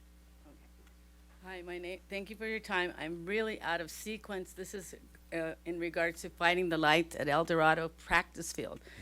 I'm here to disagree with having the lights at El Dorado practice field. Having 80-foot lights only 15 feet behind residential homes is inappropriate, wrong, and an infringement on our neighborhood. We did not complain for all the additions to El Dorado in the past. We've been there over 30 years. But this is really asking too much. The excessive nature of these structures, 80 foot, 15 feet, maybe closer than what you are now, 2 homes. And one of the homes has 2 new babies, 1-year-old and one brand new one. And they were not told when they bought the house that this would happen. The excessive nature of these structures are really inappropriate and not needed. Our neighborhoods were not given any consideration with this decision. I respectfully ask the board not to approve the monstrous structures. Surely there are better ways to spend the funds for this. Mental health being one of them as of tonight, and also the new charter school. I don't think we really need those lights. You can put more electrical connections and have the electric lights there so you don't have the fumes from the gas lights. And our kids went to El Dorado and were football players and track people and did fine with the lights, and they should be fine. And we don't want also any outside entities coming, and it's just for El Dorado students, which would be great, but the lights are inappropriate at 80 feet. I mean, this is ridiculous, and I know somebody's putting this forth, but they really have to reconsider this position. Thank you very much for your time.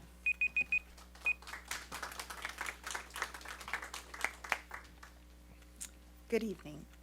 On September 12th, President Youngblood nominated Leandra Blades for the Bridges at Kramer Community Advisory Board because she was the only one who reached out by email.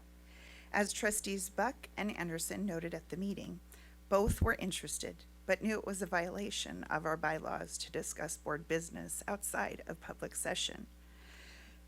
It was obvious that the votes were whipped before the meeting was called to order, which violate the rules and diminish our process. Last meeting, during the presentation of the budget, it was embarrassingly evident that one board member did not understand how to read a large school district budget and insinuated that something nefarious had happened monetarily with former district personnel.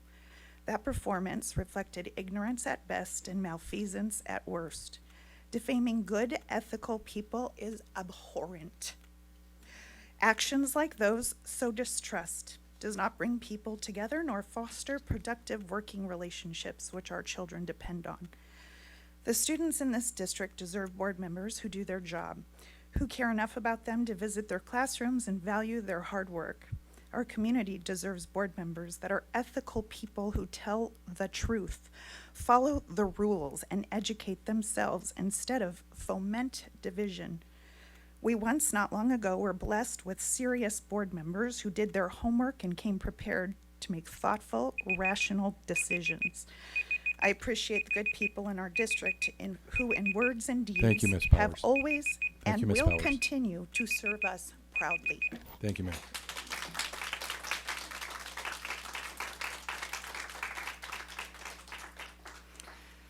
I'm back. Of course, we're concerned about student mental health, but how is what is stated in proposed policy 6164.3 an improvement over our existing policy 6164.2, which has extensive legal references? I noticed that the new revision contains none.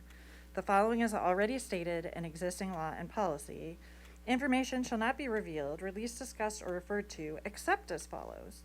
Reporting information to the principal or parents of the pupil when the school counselor has reasonable cause to believe that disclosure is necessary to avert a clear and present danger to the health, safety, or welfare of the pupil. What does this new policy add to our existing policy other than increasing our exposure to liability?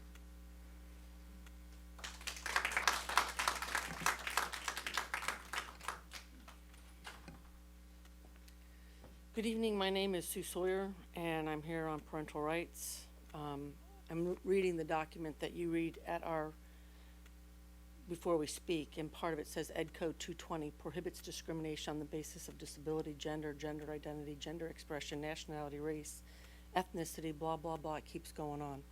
And yet the bill that you want is having teachers, bus drivers, any personnel contact a parent to out a kid. And I'm not sure how that fosters relationships. And we have Assembly Bill 1266. Part of the information in there talks about a transgender or gender non-conforming student may not express their gender identity openly in all contexts, including at home. Revealing a student's gender identity or expression to others may compromise the student's safety. Thus, preserving a student's privacy is one of the utmost importance. The right of transgender students to keep their transgender status private is grounded in California's anti-discrimination laws, as well as federal and state laws. Disclosing that a student is transgender without the student's permission may violate California's anti-discrimination law by increasing the student's vulnerability to harassment and may violate the student's right to privacy. We all, as teachers, had to take the videos at the beginning of the year not to do that and not to harass. My big concern is that this board voted to leave the California School Board Association that helps give Ed Code and state and federal law policy when you're writing it, and you no longer use that. Thank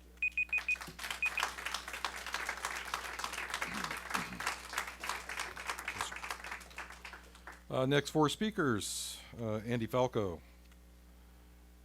Sarah Cabrello, Stephanie D, and Brent.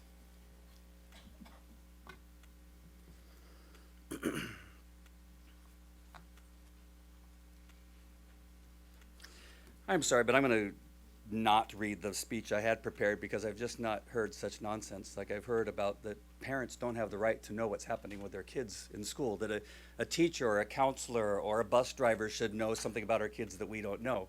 This is the craziest thing I've ever heard. We are here as parents all the time, especially this side over here, because we love our kids, because we care about what's going on with our kids. And I think there's a lot of other parents that do too, but they're busy working. And the only way we're going to know is if somebody that knows something about our child that maybe they are a little scared to tell us, but we need to know because we are the ones that are going to intervene and help them with the trouble they're going through. I have 6 kids. One of my children did have a problem for a while, thinking that she was a boy. And if it wasn't for someone intervening and letting us know, we would not have been able to talk to her about it and to help her through the difficulties she was having. She was also cutting herself. She was talking about suicide, but we would not have never known that if a parental, whatever the thing's called that we're voting on tonight, was in place where we would not have been notified. We were able to save her. We were able to get her help. And now she dates boys, and now she stopped cutting herself, and she no longer talks about suicide. So this just does not make any sense that we're even here talking about something like this. We need to know. Somebody said that California knows better because they put a law in place that protects children from some kind of thing. This is the same state that has a California education where 47% of the children Mr. cannot Palco. do English, 33% Thank you, cannot sir. do math. Thank This you. is the one who we're following. We need to stop this right now, and we need to have Thank you, parental sir. rights. Thank you. Thank you.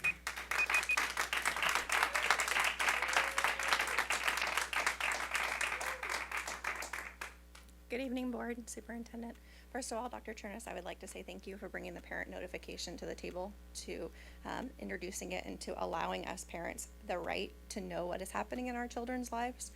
As the previous person just said, those of us who are here, we're caring about our kids. I want to know what's happening. As excited as Dr. Fisher is, which I'm very excited to get to tell her that, about her charter, we as parents are excited to know about what is happening with our children. If there are things going on, we want to know.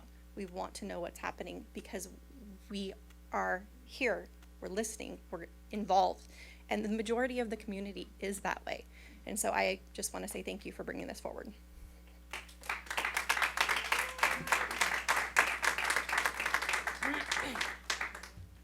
Hi, my name is Stephanie, and I just want to say thank you so much, Board, for providing air conditioning to El Dorado's gym. It was a long volleyball season last year, amazing. We went to state finals, but it was hot. So thank you so much, and thank you for working it out that they can still have a season and then get the air conditioning. I'd also like you to consider putting in lights. My kiddos played soccer, had many games called because it got too dark. So I just feel like it would be equitable for our high school to have them since every other high school has them. Finally, I understand why some teachers might want to hold on to power and keep it away from parents, but I don't get why any parent would want to give away power with their children to the best educator in the world. We're their parents. We all love our children. We've been with them since day one. We'll be with them till God takes us away, and I think we should be able to know what's going on with our kiddos so we can support them. Thank you.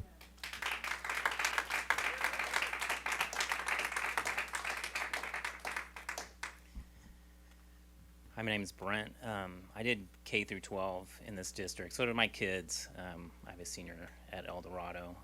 I want to speak strongly in favor of a yes vote on the parental notification policy.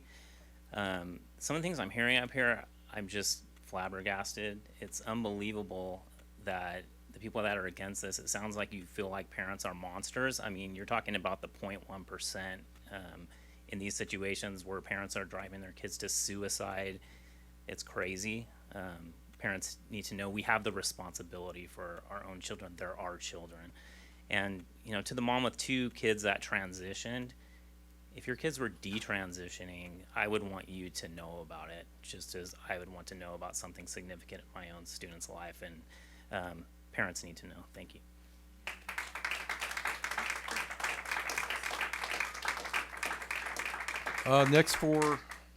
Next four speakers include Kieran F., Patty Cabata, Linda Mannion, and Ben Stubbs.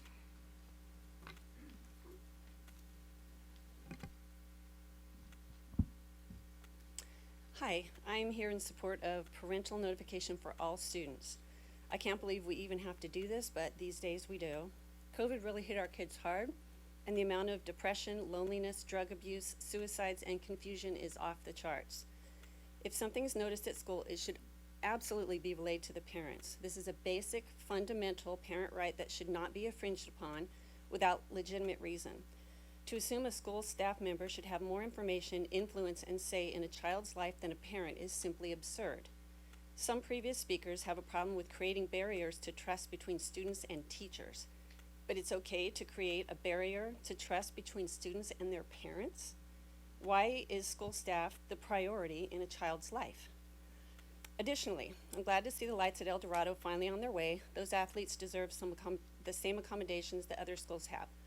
Also, I'm thrilled about the charter school coming to Bernardo-Yorba. I wish it had been here in time for my kids, but I'm happy to see that many others will benefit from it. One question though, asking for someone who isn't here right now but is watching online, there doesn't seem to be a music program there. Is there any chance there could be room for that there? And one last thing, the amount of public vitriol and slander coming from a handful of district staff members and directed at certain board members, Leandra, Sean, and Todd, is disgusting. It's like attacking your work superior, and although free speech rules the day, decency should go along with it. And shout out to you for getting so much done so quickly. Thank you very much.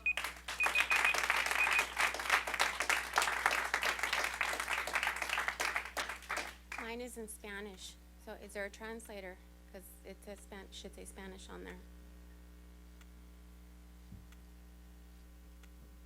I'm just letting you know. I'm going to do it in Spanish. Okay. Buenas noches, me llamo Patricia Cavada, yo soy una madre, yo tengo amigas que tienen a sus hijos y sus hijas aquí en este distrito. Les quería dar las gracias que ustedes están haciendo lo que se debe de hacer en cada distrito, que le quieren dar notificación a los padres de lo que está pasando con sus hijos con las cosas que pertenecen al género de los niños. Mucha gente dice que los padres no deben de saber lo que está pasando, pero lo tienen al revés, porque muchos padres quieren saber lo que está pasando en las vidas de sus hijos o de sus hijas. Si hay algo mal en la vida de los niños, los padres deben de saber. Mucha gente dice que no es la responsabilidad de los maestros que les digan a los padres, pero los maestros no son doctores. ¿Cómo van a mirar los maestros si tienen algo mal los niños físicamente o mentalmente? Ellos no van a saber porque ellos no son doctores. Por eso es bien importante que los padres deben de saber lo que está pasando con los niños, cuando pertenece de las cosas géneras. Y también muchos padres quieren en Dios. Y eso es lo que les olvida a muchos de los maestros y las maestras aquí. Muchos padres tienen su propia cultura, tienen su propia religión, y las escuelas deben de respetar la religión y la cultura de cada persona que vea a su distrito. Por eso es bien importante que ustedes le den la notificación de padres. Gracias. Thank you. Unfortunately, I missed DLA classes. Go ahead, dear. Good evening. I'm Linda Mannion, President of the Association of Placentia-Yorba Educators. I'm here tonight to give a shout out for our itinerant teachers throughout the district. We have a state-of-the-art music program that's provided for our elementary teachers who go school to school and meet with our children. Our own Jeff Evans was named as Orange County Music Teacher of the Year at the end of last year. Very proud of him. Also our PE teachers are out in the sun every day. They're going school to school, providing for our elementary teachers, moving behind the scenes. We see them come and go, and they're there every day for us. Our math teachers, our special ed teachers, our speech teachers, all of our itinerants are behind the scenes for us every single day, making sure our kids have everything they need. And what they need is to make sure they have facilities when they arrive at school to be able to do their jobs. And our music teachers have come to us, and on their survey they just took, a lot of the schools don't have sufficient facilities for their music program, for the band, the orchestra. We have a new vocal program that we're moving in. We're going to need facilities for that. Our PE teachers need to have a desk and a computer and a place to do their work. That's all they're asking for, and I think we need to provide that at our schools. Every teacher is credentialed, every teacher is coming to school, and they're serving our kids, and they need to have the facilities they need. So I'm asking for your support in it.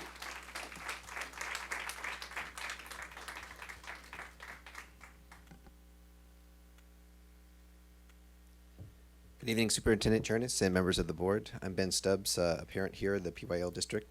I'd like to give our support to the board policy resolution number 6164.3 on parental notification. What this resolution communicates to me is that the board's taking this seriously, this issue of student safety. It focuses, in my mind, on the reporting of clear and present danger to the health and safety of administrator staff, parents, pupils, and other community members. It does not require the underlying psychological, socio-emotional, sexual identity to be revealed in any way. I believe this resolution takes the reality of the situation very seriously, proactively, and equitably, only focusing on the immediate safety of the student, particularly in the area of self-harm. Additionally, I'd like to thank Superintendent Chernis and the board for the recent addition of the SLO at Esperanza High and the district-wide Narcan training in case of an emergency involving involving fentanyl on campus. So once again, I see this as another example of our current leadership taking student safety very, very seriously. So we thank you for that. Thank you.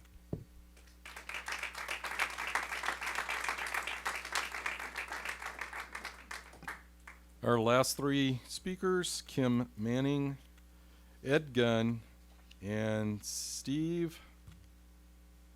Steve, you'll have to tell me your name when you get up here. Thank you. I'm Kim Manning. Sorry for speaking earlier. So my children that are gender non-conforming told me they were. Actually, I could see it because of their behavior that they've been exhibiting like their whole lives, because I have a relationship with them. And so my concern is, I know people who do not, like my kids know other kids at school. They go, yeah, the kids, feel they're gender non-conforming. They don't want their parents to know. They don't feel safe telling them, or they say, I know my parents are not going to let me do this. So they don't tell them. And I don't think a teacher should be forced to do that. It also puts a big burden on the teachers who already have so much to do. Certainly if someone is at risk of harm, I definitely believe, yes, you should be informing. But you don't need to inform all the details of what their issue is, because it's up to the child and it's up to the parent to establish that relationship. Thank you.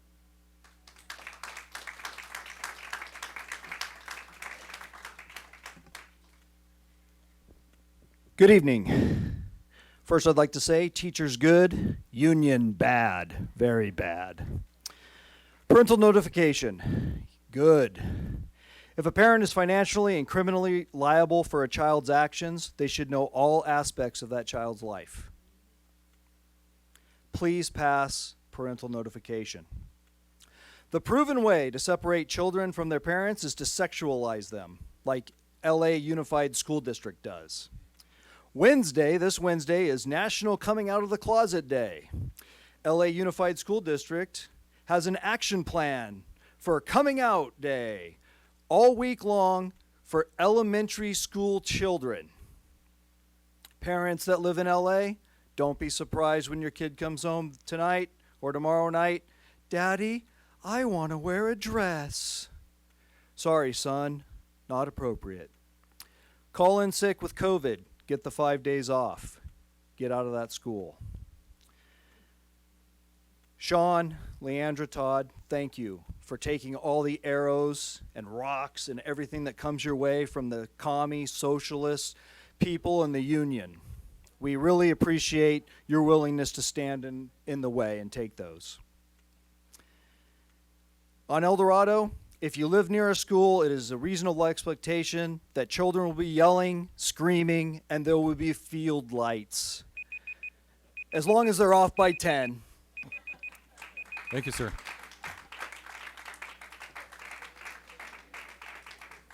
All right, that concludes our public comment. No, he scratched. Okay. At this point, I've got 7:43 here. I say we take until 8 o'clock, stretch our legs, go to the restroom. Okay, I'm sorry. Let's go till 5 till 8. Welcome back from the break. We're going to go ahead and continue on with our meeting. Folks, if we could go ahead and find a seat in the back, please. Please, por favor. That was the extent of my Spanish right there. You were inspired. I was going to ask if you would do it in English just so I'd understand what you were actually saying. I'd catch every other word, and unless there was taco or something in it, I had no idea what it was. No, I appreciate that though. Okay, folks, we're going to go ahead and move on to our next section, which is going to be general functions. I'm going to need a motion, please. We're at 14.1. 14.1, general functions under action items. I'll make a motion to approve Board Policy 6164.3, parental notification policy. I'll second. All right, I have a initial and then a second. Dr. Chernis, would you speak on this item, please? I will speak on this item because I prepared this item. I honestly, I was asked about this item, and I believe that my statement speaks for itself, but I'll say a little bit more in presenting this item. We have a great number of students that are facing many challenges coming out of the pandemic, and parents are our partners. And so whatever we can do to strengthen the relationship between staff and parents to support students, it's our responsibility to do so. So we must work together to ensure that we have healthy and successful PYL students. We must have a strong partnership between district staff and parents in supporting our students. So this policy codifies in writing laws supporting parent notification. It doesn't create new education code. It doesn't create it doesn't cite new policy. What it does is codify in writing what is already in law regarding when parents or guardians should be notified. And it holds our staff responsible for adhering to those laws. So with that, you have the parent notification policy. Will Dr. Chernis, will this in any way put our district in any sort of financial issue with lawsuits? I can't answer that question. I can say that this policy has been vetted by council, and again, it adheres, it cites to existing education code, and it cites existing board policy that has already been vetted and is legal. Thank you. Other board members, questions? Yes. Why are we doing this right now?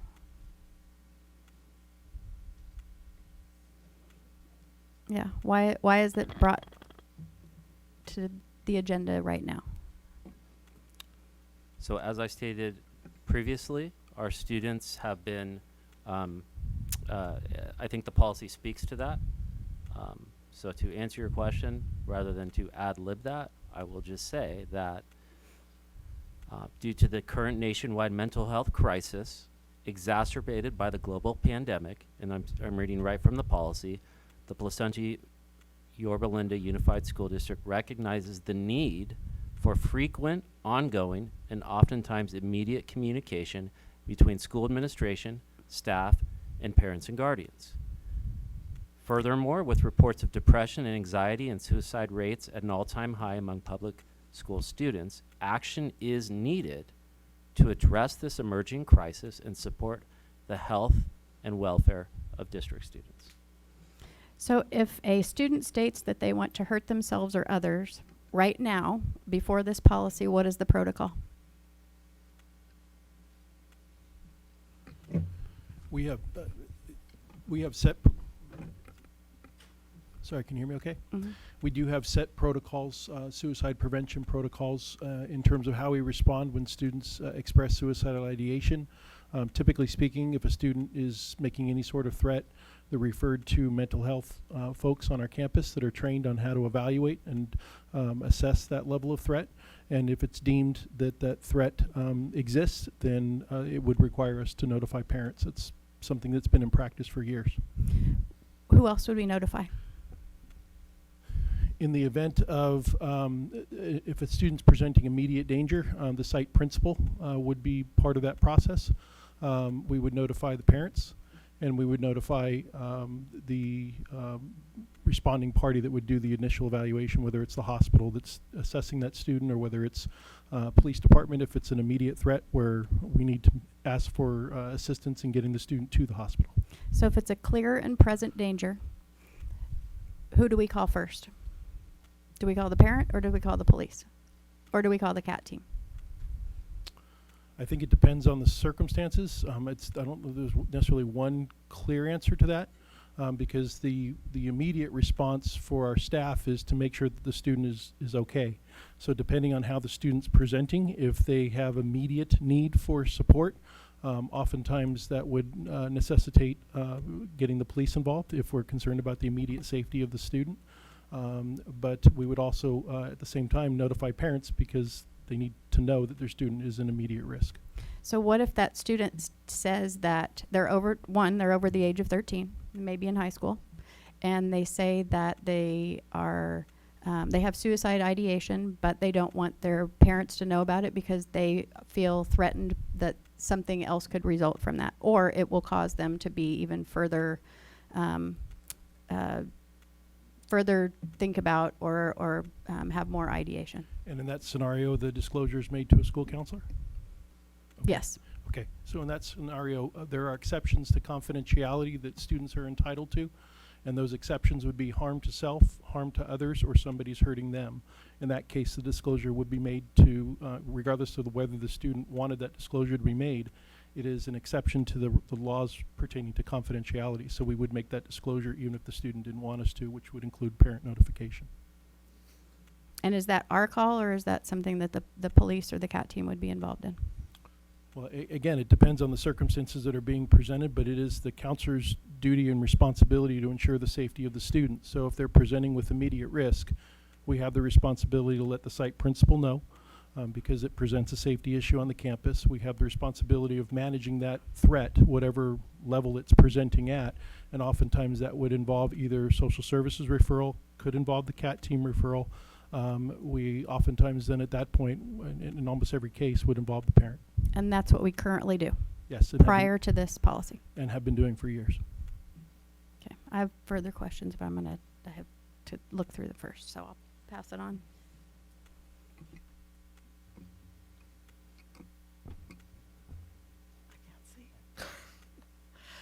Okay, I have a question.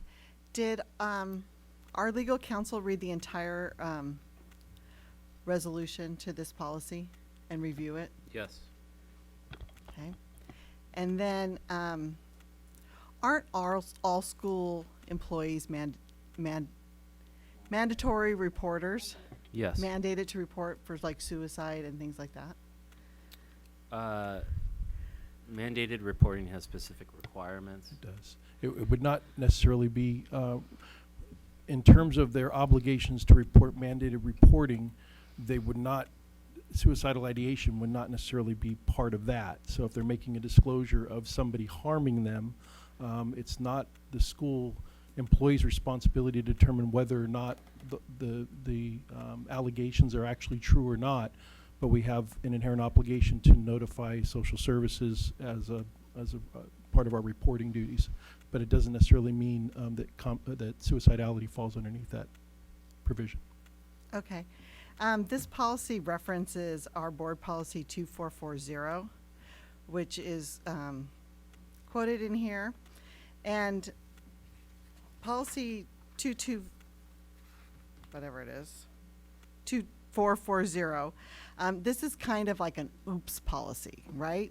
It's kind of like a one-time only policy. It's kind of like a catch-all. Like if we didn't perceive, something was going to be clear and present danger, that it gives the superintendent powers to act on it one time. And it says in the very bottom, the superintendent or designee shall notify the board as soon as practical after he or she exercises the authority. If the action indicates the need for additions or revisions to board policy, the superintendent or designee shall make the necessary recommendations to the board. So as I read this, if we use this parental notification policy for clear and present danger, then it needs to come back to us to update our board policies. Because we have board policies on weapons and dangerous instruments. We have board policies on suicide prevention, even on infectious disease. That could be it.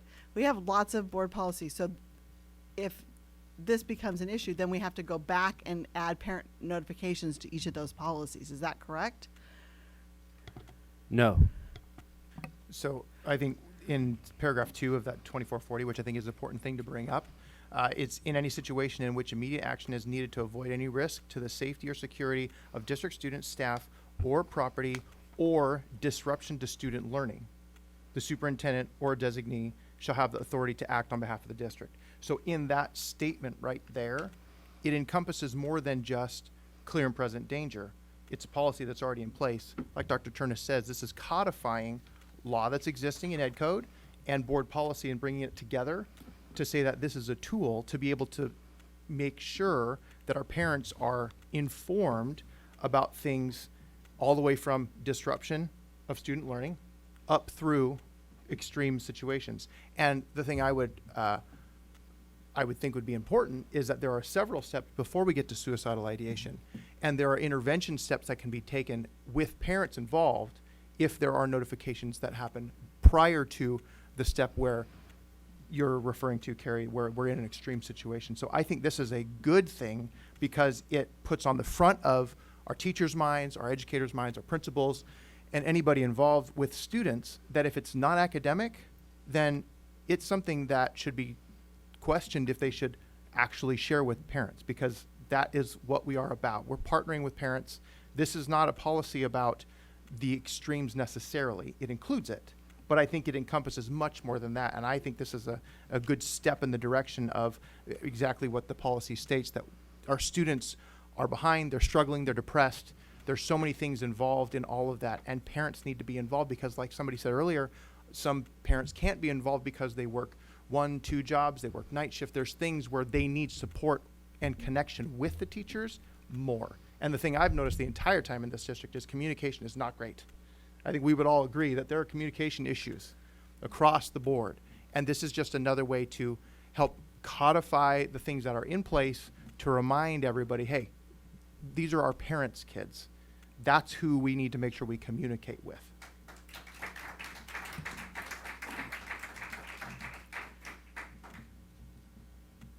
I would like legal counsel to kind of write an opinion on that. I've talked to a school attorney regarding this, and as I read this board policy 2440, it is kind of the thing I got from counsel was that it's not allowed to be used over and over on the same situation. It is kind of a one-time thing, and we need to address it. So I would like counsel's opinion on that, and to make sure that we are all on the same page, because I think it's really clear to know what we're approving and what we're not approving.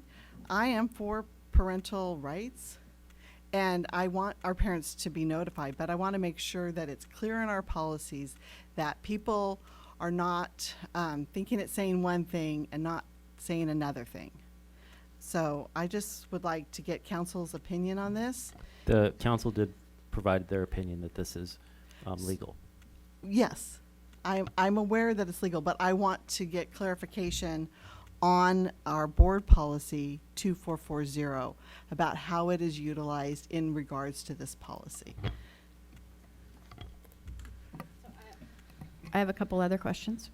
So I also believe that parents should be our number one partners in the education system. I have no problems with that at all. I mean, I want to know everything that's going on with my child.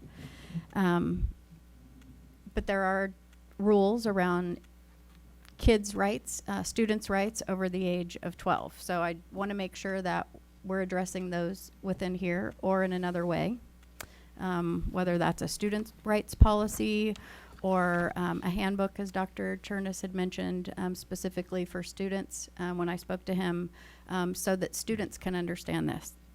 This is not clear, it's vague for students as well.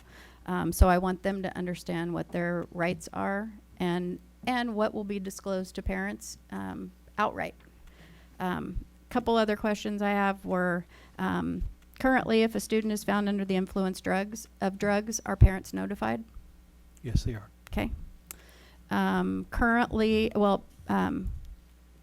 so currently, if a, that's my line.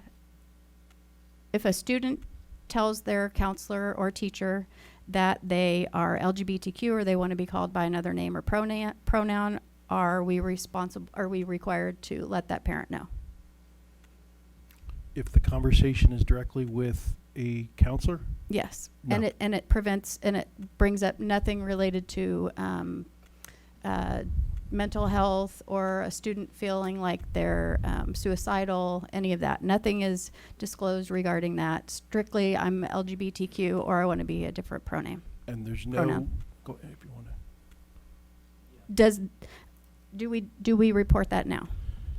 I think, as Richard mentioned, every case has, you have to weigh every case and measure whether the implications are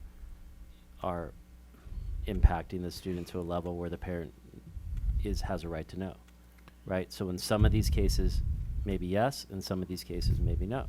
So if this policy goes into effect, does this require counselors to contact a parent if they state to them that they're LGBTQ or that they want to be called by a different name or pronoun? If the school counselor has reasonable cause to believe that the disclosure is necessary to avert a clear and present danger, right? If there's a safety related issue in that disclosure, depending on the scenario as a student talks about it, then they have an obligation to notify the parent. If it's a student having conversations just simply about questioning, I don't know the content of the conversation, but if it does not present a clear and imminent danger to the student, then that information shared with the counselor is confidential by law. Even with this policy? Even with the policy. Well, with this policy, though, it says it's beyond clear and present danger. That's the first part of it. That's right. Right.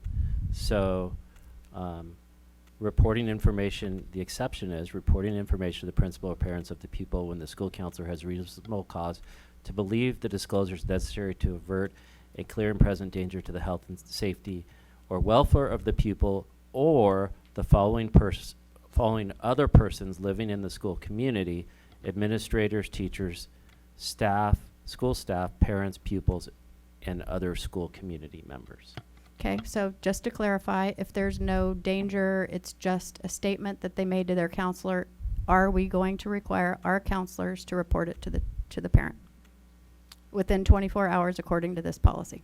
We will require our counselors to follow this policy and follow. Will they contact the code. parent and say, your child has asked me to call him or her? It will depend on the case and the implications regarding the safety of the student and whether it's impacting them. If the Counselors have safety of very the clear student is guidelines. not affected, are they required to report it? This policy is clearly following the law, and the counselors will. That's and not all- an answer. all Is staff. that a yes or no? Well, I'm not a lawyer. If you want to amend this policy, you can. I will tell you the spirit of this is when students are in crisis, parents need to know. I agree. But if they're not in crisis and it's just a statement, are we required to tell the parent? By law. The answer would be no. The Thank law you. speaks for itself. The Thank you. policy speaks for itself. I have a question. So if a teacher thinks that a student has an eating disorder, what's our policy on that? Again, we're talking about multiple scenarios with so many different factors to it. It's- Exactly. Well, no. So I'll but- answer the well, hold question on. based on a So if general right. response. But if we don't have a direct policy on eating disorders, if a teacher feels, not a counselor, a teacher feels that possibly a child might have an eating disorder, or there's been a death in the family and they're not seeking counseling, and they notice a drop in the grades in the next couple weeks. Do we have anything right now that tells teachers that they need to report directly to the parents? We do not, and this policy would require So it is it. in instances like this where we pick up and we have more communication with parents. This is what this is all about, is talking about the kids with the eating disorders. We just were in COVID and we had this mental health crisis.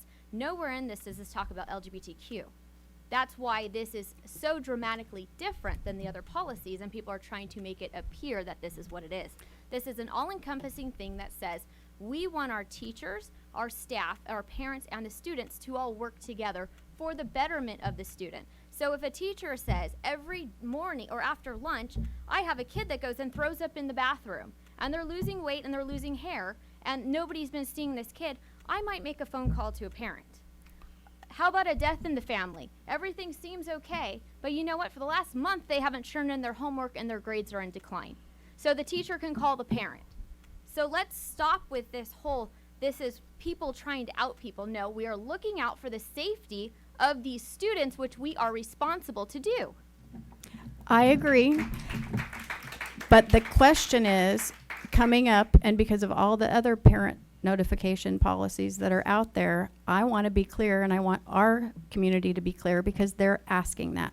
They're not asking about what happens if a student is throwing up and might have an eating disorder. The specific questions that we're asking, but they're asking it relative to this, and because of all of where we are in our country and where we are with the parent notification policies that are going on throughout our county and beyond, that is the question. People aren't asking about specifically suicide ideation. They're not talking about an eating disorder.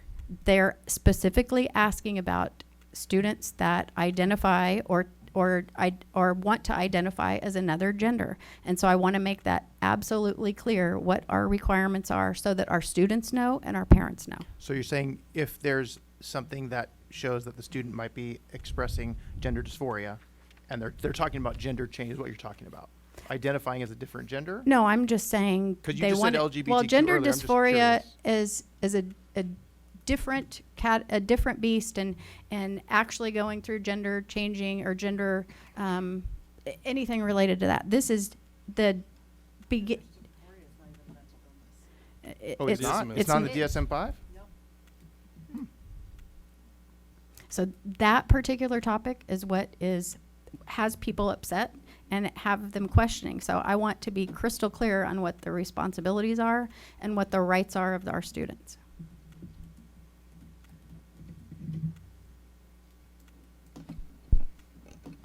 Okay. Okay, I would, can I speak as a Yes, student please and do, as Aiden. the representative of other students in the district? I feel like it is important to all students in our district for them to know about this policy and how it will affect them directly.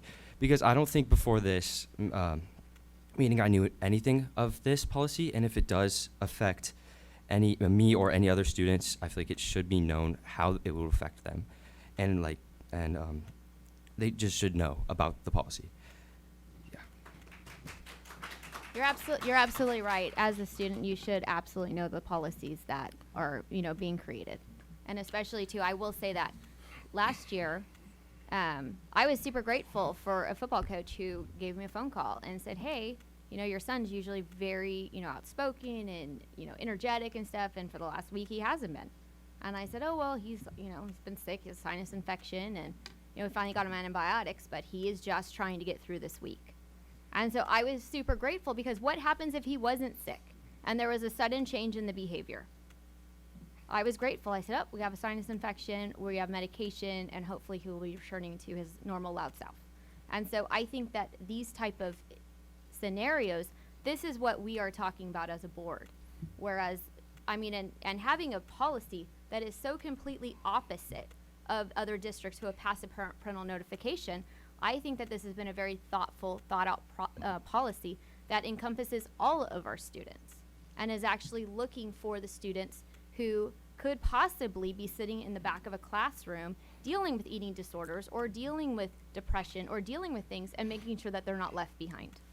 If I may add, it would be our expectation, because our teachers in general, they observe kids all day long, and things that may cause them concern where they would want to pick up the phone and talk to a parent and make them aware of a concern that they have.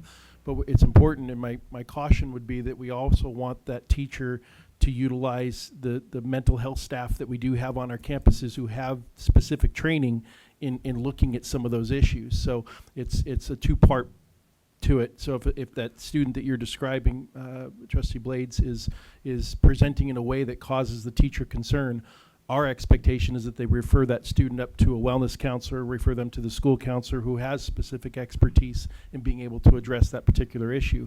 Yes, of course, parents would be brought into that conversation, but we would want the expertise of somebody who has that training to look at those kinds of behaviors so that they can speak directly with the parent. But there's nothing to prevent, our teachers do it all the time, contact parents to share concerns that they have about students, whether they're appearing tired in class, whether they're underperforming, overperforming. They do want to have those communications with family, but we don't want to cut out the part where we've doubled down in this district over the past several years for mental health support, and we want to make sure that that's accessed throughout the day and make sure that teachers feel comfortable referring students for those services. I would have been upset if the football coach was to call a mental health counselor when my kid was just sick. I would have been upset if I was not the first person that they called, because I know my kid best, and that was taken out. So if a teacher, are you depressed? You're quiet this week. I'm going to send you to a mental health counselor. No, he's sick. Well, he's on medication. I mean, so for me, that is not an appropriate thing. I want to be involved before they go see the mental health counselor. So if a student identifies as gay, we've got lots of parents that are gay. We've got lots of students that are gay. If they're happy and showing no other signs of distress, nothing, parents may or may not know. We don't know because they may have mentioned it. Are we required to report based on this policy? I mean, I think you're asking. I'm just trying to be clear. I get it. Trying to be clear. Understand. You're asking questions that are, I think, answering themselves, because what you said was, if it's not disrupting or they're not showing that there's signs that's an issue, then I think, and they're gay, that's a different conversation. But if you look at the DSM-5 and the definition of gender dysphoria, which is in there, it's about transition. And if there's things that go along with something that says, I see something different, just like whether it's bulimia, whether it's drugs, whether it's all the things that we're talking about, that's a pattern of behavior is different in a student, regardless of what the reason is, needs to be communicated with the parent. You would agree with that, right? I don't agree entirely with that. You don't. If a teacher sees a change in a student that is obviously different than what they normally are, you don't think that constitutes telling the parent, "Hey, what's going on? Oh, sure. Okay. But if that's the what I'm student saying. comes up and says, "I'm gay, but I haven't come out to my parents yet," Sure, and that's going to be a situation. A lot of these things we're talking about, just like Richard said, is they're very situation based, right? And So if they I want come to up confirm that this policy doesn't violate our students' rights. Violating students' And I want our rights. community to hear that. Understand, but violating students' rights in lieu of keeping parents informed, I believe, is wrong. So, wait, did I say that backwards? I think you know what I mean. Keeping students' rights in place, right? That's what I mean. Keeping students' rights in place in spite of parental notification, I think is wrong. So in these situations, I think there's going to be a lot of situational kind of decisions that are going to have to be made. In the second to last paragraph, it says, the superintendent directs all non-school counselors to notify parents within 24 hours of all non-academic related communications, which would avoid any risk of the safety and security of district staff, students, property disruption of students, learning as set forth in BP 2440. So in the So case it doesn't where sound like that would. But if they if- just if mention they're it, just a happy kid. if they just mention it and there's nothing that's going on, then I think there's probably some discretion that the teacher needs to use. However, if there's any, we if would there's be any violating behavior, that student's rights. If they're Which over the age right of would you- 13 and we're disclosing information. No, I'm that saying isn't no. a You didn't clear let me and finish. present You didn't let danger. me finish. If they make a comment to a teacher, and they just make a comment, flip it, move on, the teacher doesn't see anything different, there's nothing going on. Kids say stuff all the time. My kids say stuff all the time, and I'm like, you should not have said that. But we move on, right?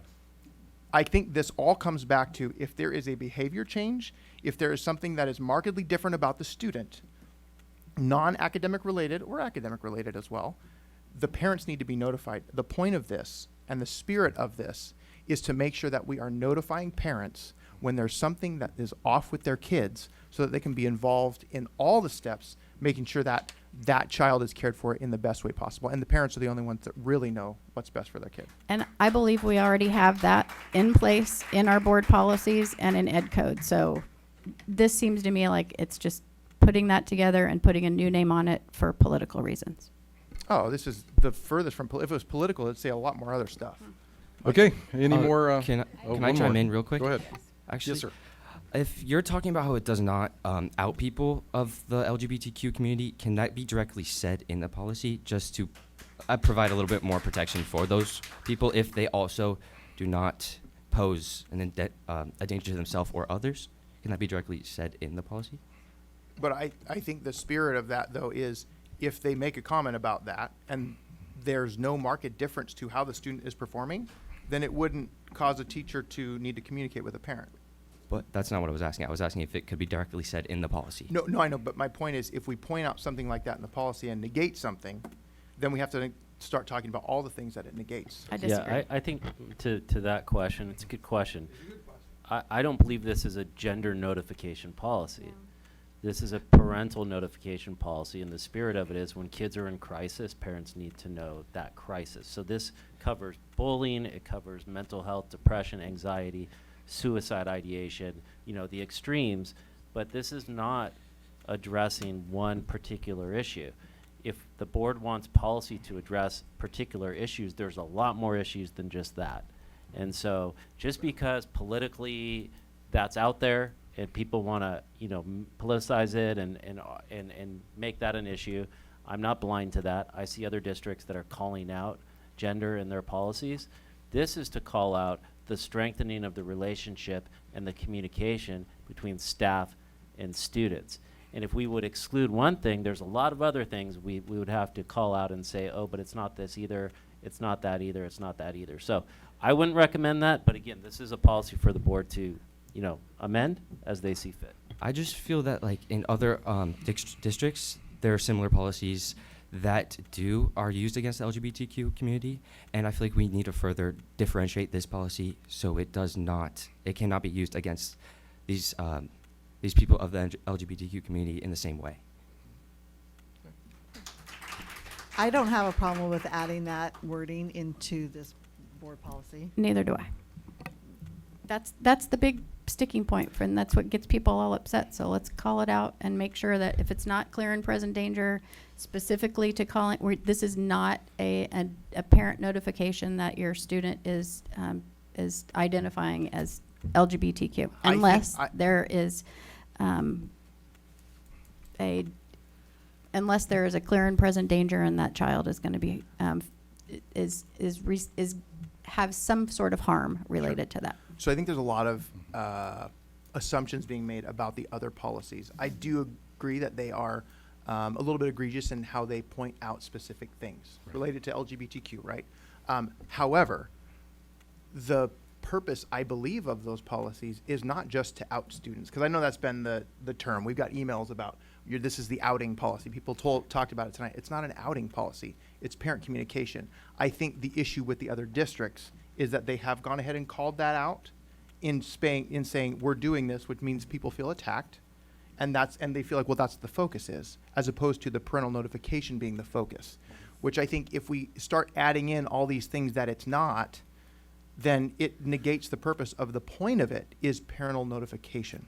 And I think, again, it has to come back to its specific notification or specific situations with students. Just like Richard kept answering, well, it depends on the situation.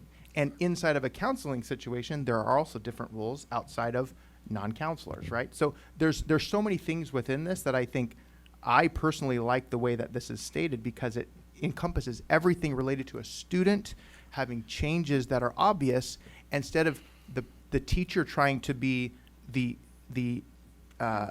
the counselor, thank you, it's coming back to the parents. Exactly. So that's all. I don't think that it needs to be, anything specific needs to be called out. But I do want to make sure that it's clear, this is not an attack policy. Correct. This is a communication policy. And I think that's the thing that it's been mischaracterized. Yes. I think there are others that are maybe attack policies. I don't know. I didn't create them. I wasn't part of those. But that's where I think this lands, is this is a communication policy. It's not an attack policy. So maybe we talk about calling it parental communication, because it's the same title as all of these other ones out there. And I don't want to have a parental notification policy that brings to mind what's happening in the other districts and it being misinterpreted that way. So it shouldn't have that same title if it's not, But to make it more clear.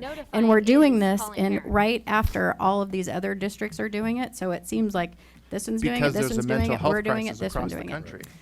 This is all about No, mental I health. think it's all tied to the other policies, which is why it sounds political. All right. Parental notification, I mean, it is notifying. So you would need to notify.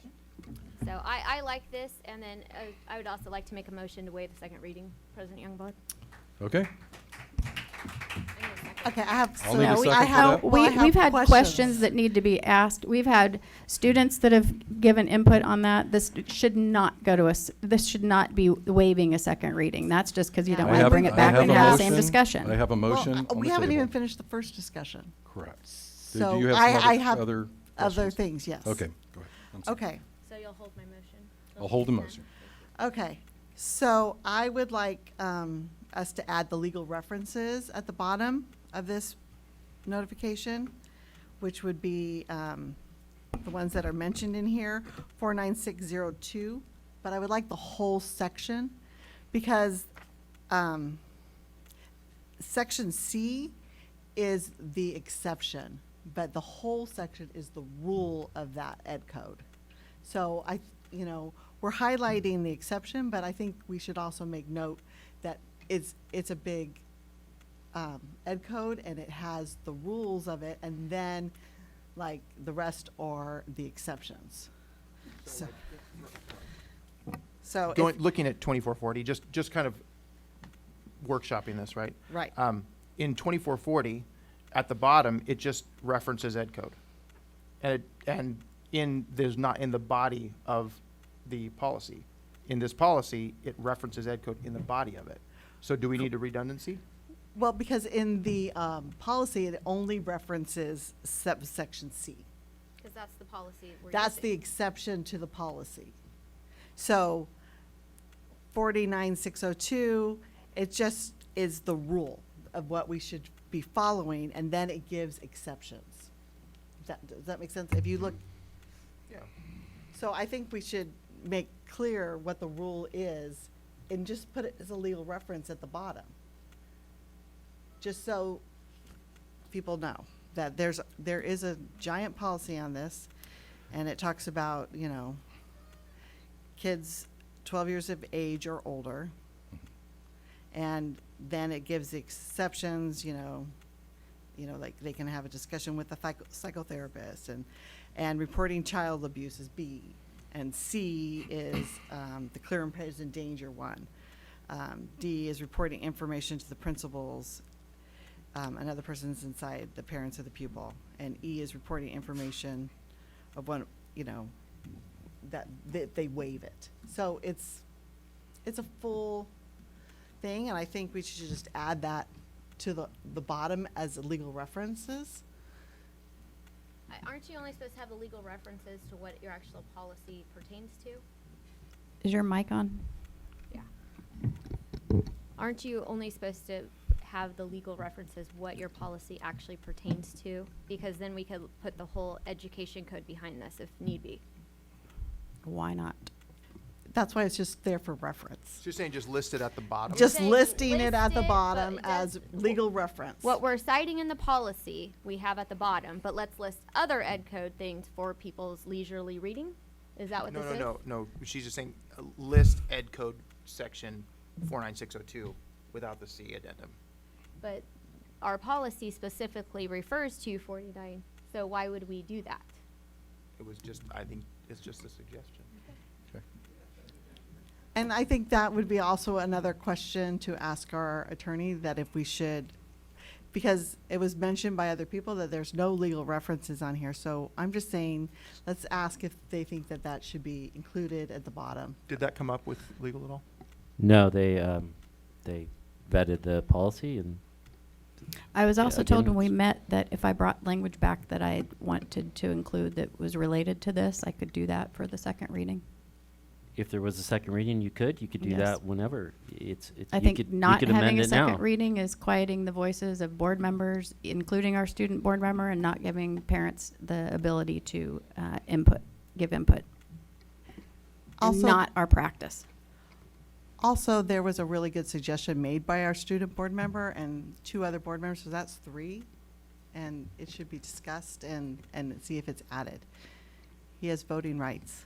Yeah.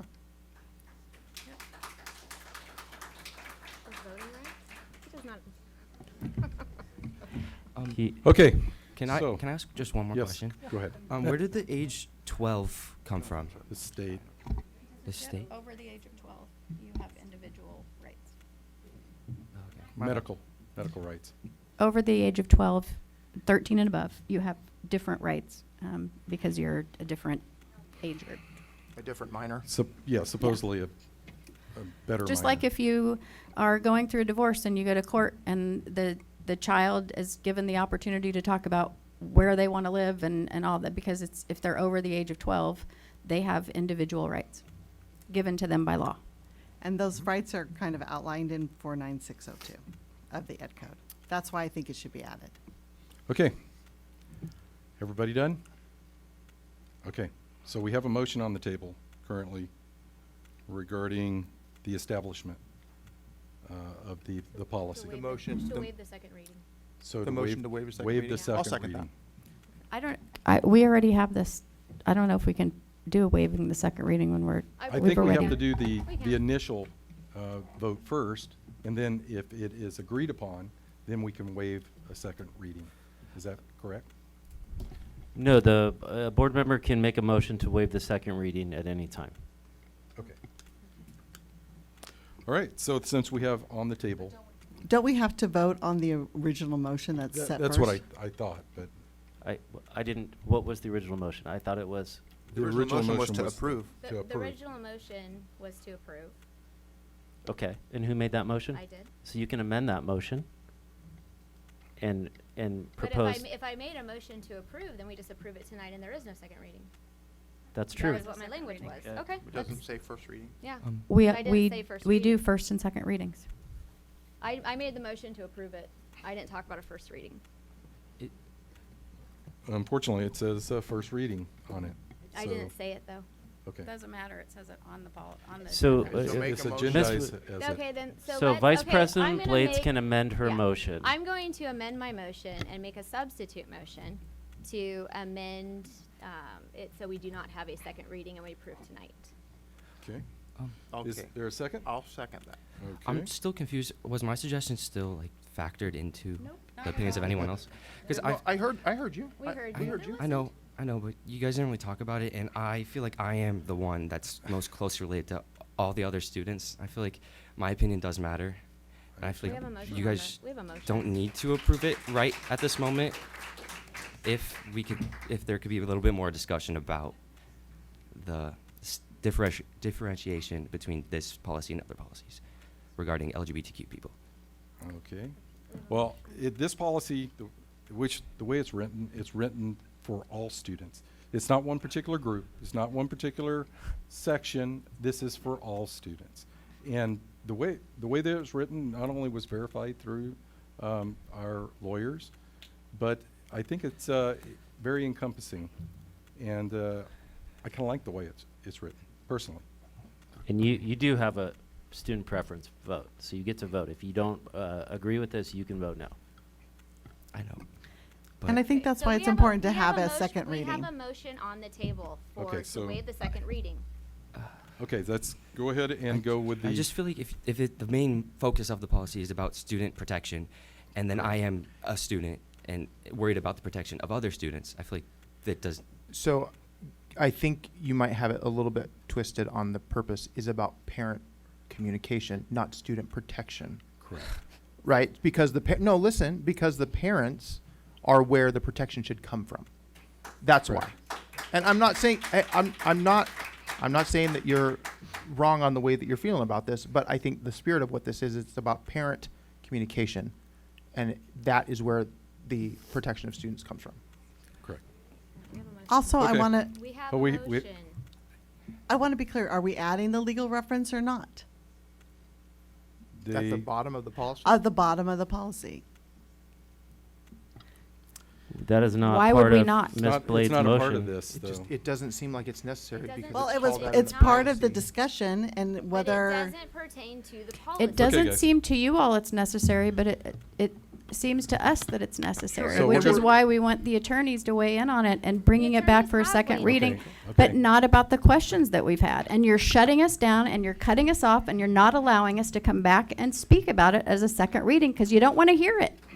So that's 'Cause it's, interesting. That's interesting because I haven't cut you off once. Okay. And I've I'm listened to talking you. about a second reading. Okay. Understand. We have a Don't want to motion on have the the board. discussion anymore. We're just going to waive the second reading because they don't want to We hear have a it. motion Be- for it currently. I need a vote for the motion of canceling the No. second reading. Ms. Buck is a no. I'm a no because I really would like legal guidance on this. All right, no. I'm a yes. Mr. Frazier? Yes. And Ms. Blades, yes. And myself, yes, as well. And then I'm a no because this is not looking out for the best interest of the students. Got it?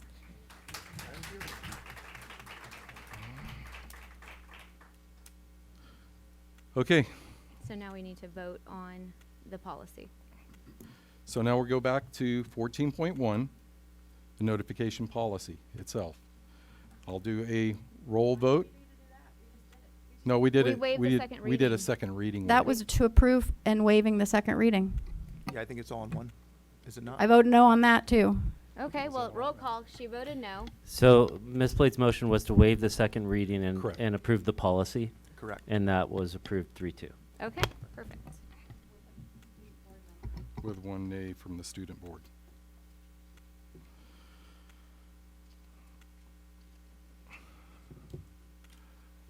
Wow, okay, that was interesting. Okay, we will move on. Just so we know, that notification policy has passed with a 3-2 vote. Moving on to 14.2, this is the. I just want to be clear, I still want those legal references. I mean, not the legal references, I want the legal opinions Is there as anything in requested to Robert's set. Rules of Order that says that when we move on to the next thing, I'm we sure have to there keep is. moving on? You can send me your concerns and we will address them. Thank you. Awesome. Okay, so here we are, 14.2. Let's get I need a motion, please. I'll make a motion to approve the independent study for extended absences. Second. Okay, Todd Frazier, Leon Wrights. Ms. Young, would you? Good evening, President Youngblood, members of the board, Dr. Chernus, and Executive Cabinet. This evening, we are proposing a revision to Board Policy 6141.5, Independent Study, in accordance with recommendations made from our auditor to include language pertaining to maintaining student agreements on file. Additional minimal changes were made in order to streamline our two independent study board policies into one board policy. Additionally, we are proposing the deletion of Board Policy 6141.52, Independent Study for Extended Absence, as it will now be unnecessary if the proposed revisions are accepted for Board Policy 6141.5. Okay, any questions for Dr. Young? Turn here. Oh, There you go. I cannot see my light. There are really minimal changes and everything that's in the other policy that's being deleted is addressed, so I'm good. Okay, so all of those in favor? Aye. Aye. Aye. Aye. All right, 5 and 1 from our student board member. Thank you. Okay, our next section is business services. Business services 15.1. I need a motion, please. I'll make a motion to approve resolution number 23-10, certify final environmental impact report and approve El Dorado High School field lighting project. I'll second. Right. Mr. Stein, if you would. Thank you. Good evening again. What you have before you tonight is resolution number 23-10, submitted for your consideration and approval. It would certify the final environmental impact report, which was conducted in accordance with California Environmental Quality Act, CEQA. It would delegate authority to the district to execute a notice of determination related to the project. It would also approve moving forward with the project to add permanent lighting to the synthetic track at El Dorado High School. I wanted to point out that initially we had a field lighting schedule that has it's been revised, and we had extra copies available outside, which would adjust the ending time to 8 p.m. For all activities on the campus. Tonight with us we have Mr. Joey Davis, principal of El Dorado High School, Mr. Brad Runge, our executive director of facilities and maintenance, and Mr. Dwayne Mears from PlaceWorks, who was our CEQA consultant, for any questions.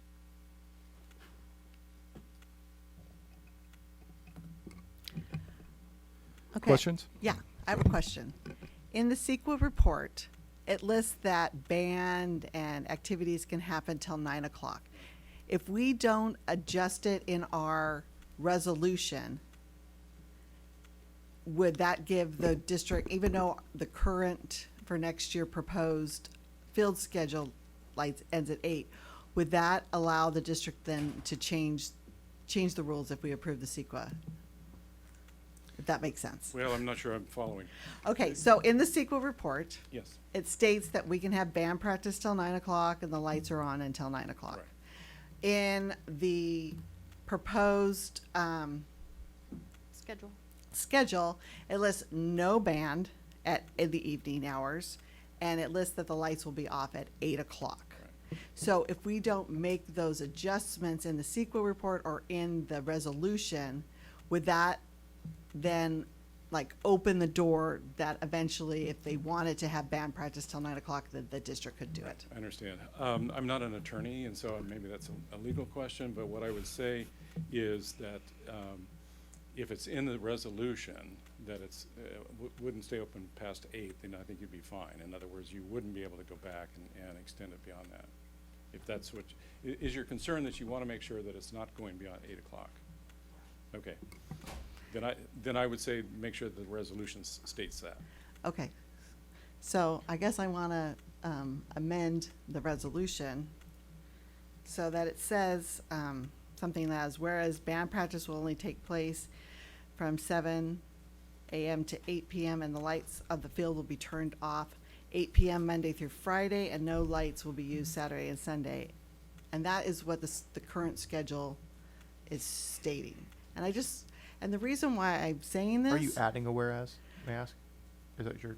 Yes, Okay. I'm adding a whereas to the field lights, just because there's been a lot of different schedules. I have received 4 schedules since August 15th, and there's a lot of confusion, and 2 match, 2 don't.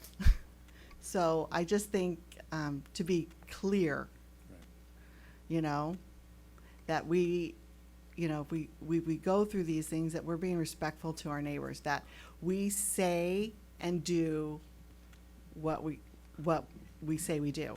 And why I'm bringing this up is so important is, you know, I have been by El Dorado at night because I'm checking on the lights, and the strikers are still practicing after 8 o'clock, even though the schedule says exactly that they are supposed to end at 8. They're still on the field after 8, and the lights are still on. So we are not even currently following our own words. And also, I think we should address variances as well. And how many variances are we going to allow? Like, how many times a year are we going to let the school be on the field at different times? Yes, these aren't CEQA questions. This is you're good. You answered my question. Just because this situation just recently happened. We had a public meeting early in August, and we talked about the schedule, and then on August 28th, the El Dorado had a great sunrise, senior sunrise at 4:30 in the morning, and the neighbors were notified. But is this like a one time a year deal? Is it a 5 times a year deal? I mean, how many times are we going to allow variances on our fields? Well, I would not advise to put all of our activity requirements for all of our sites in resolutions. And so I understand the sensitivity here, and we did attach a schedule that is in line with the current light schedule. The senior sunrise happens at all the schools. After talking to the principal, and he could speak to it, you know, they did notified all the neighbors. They were respectful about that.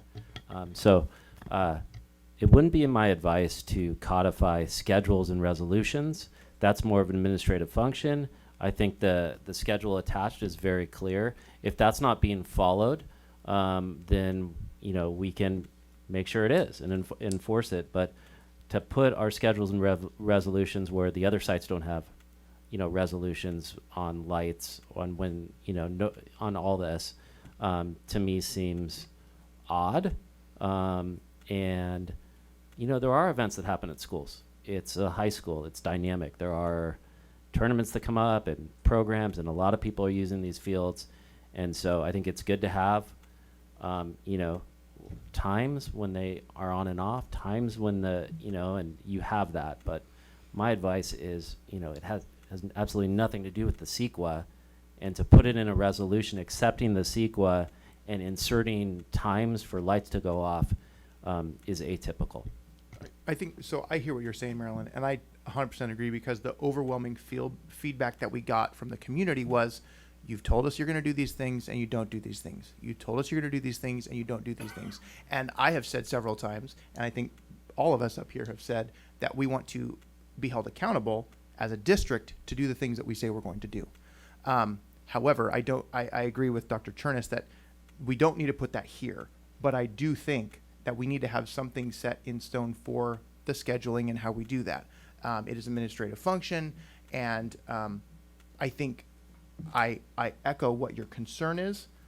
I don't know that this is the place for that, but that is, again, one of those things. Like the senior sunrise is a perfect example. It's a one-time-a-year thing that the seniors at all campuses get to do, and they notify the neighborhood houses. So I think I agree with what you're saying. I just don't know if this is the place that we do that.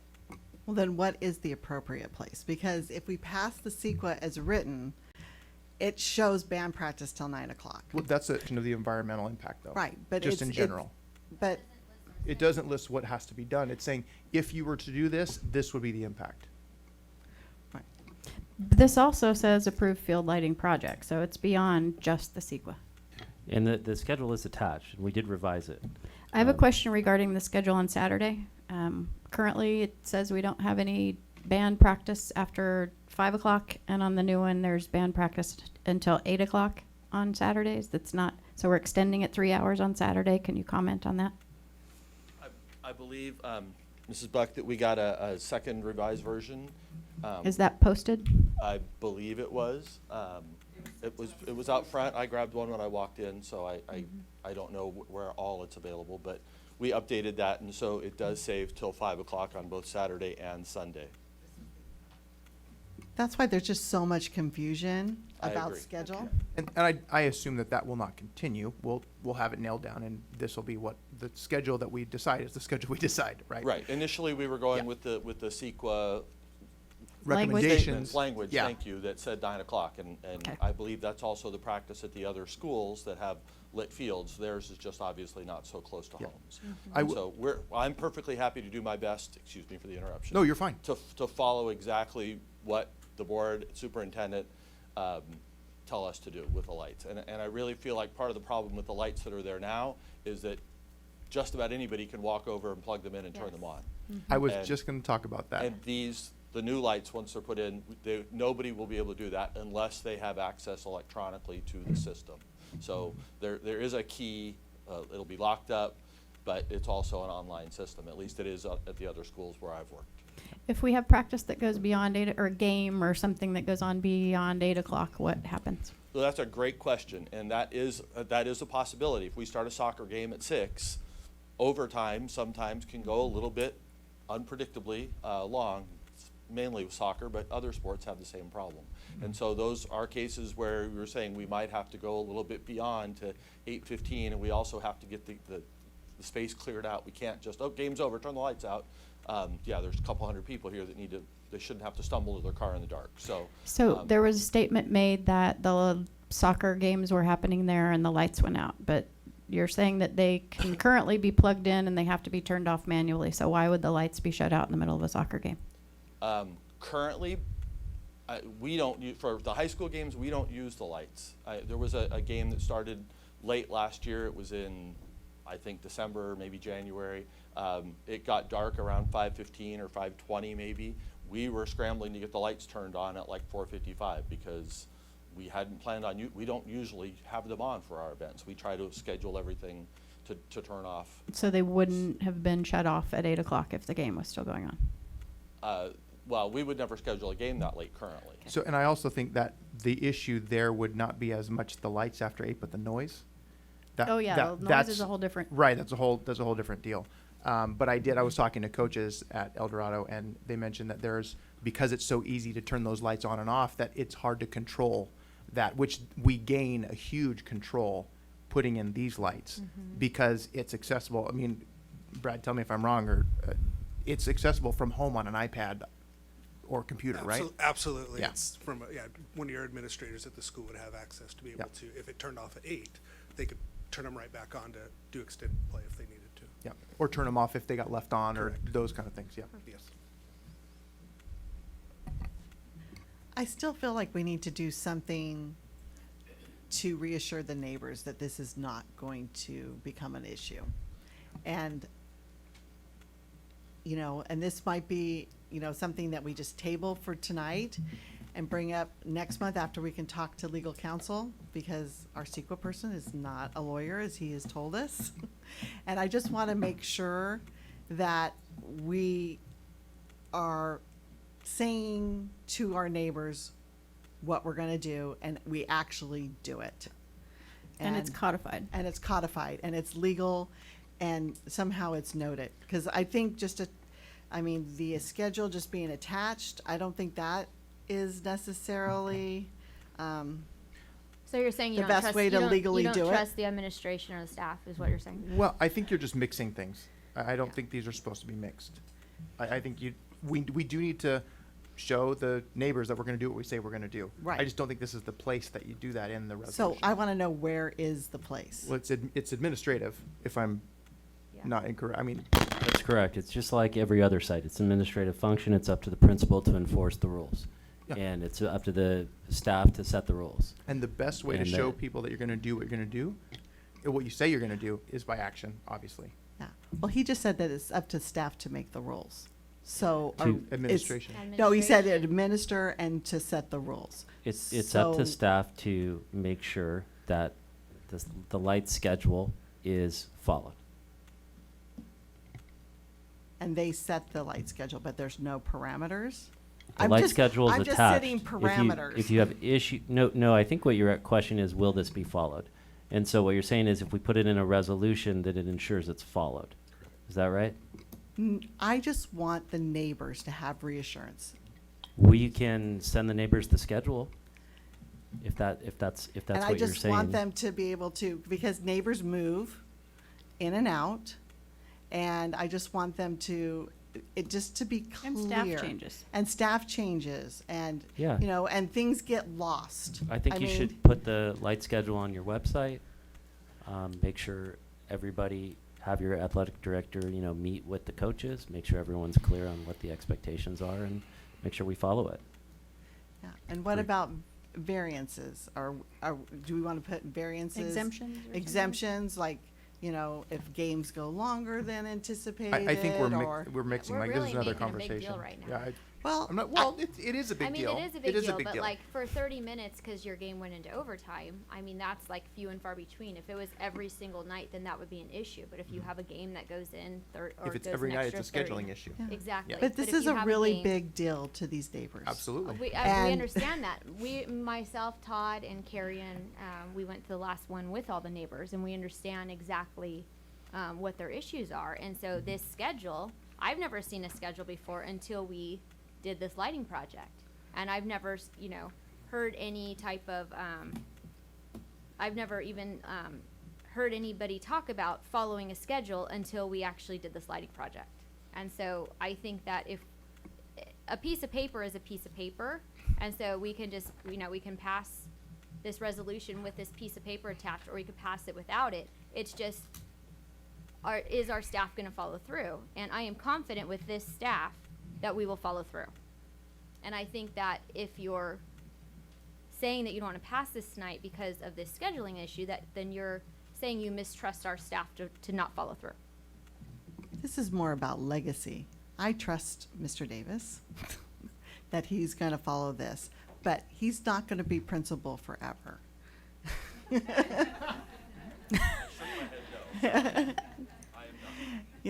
And so it's about putting policy. This is a policy, and it's about putting policies in place to make sure that next principal, the following principal, the neighbors are reassured. It's just about protection.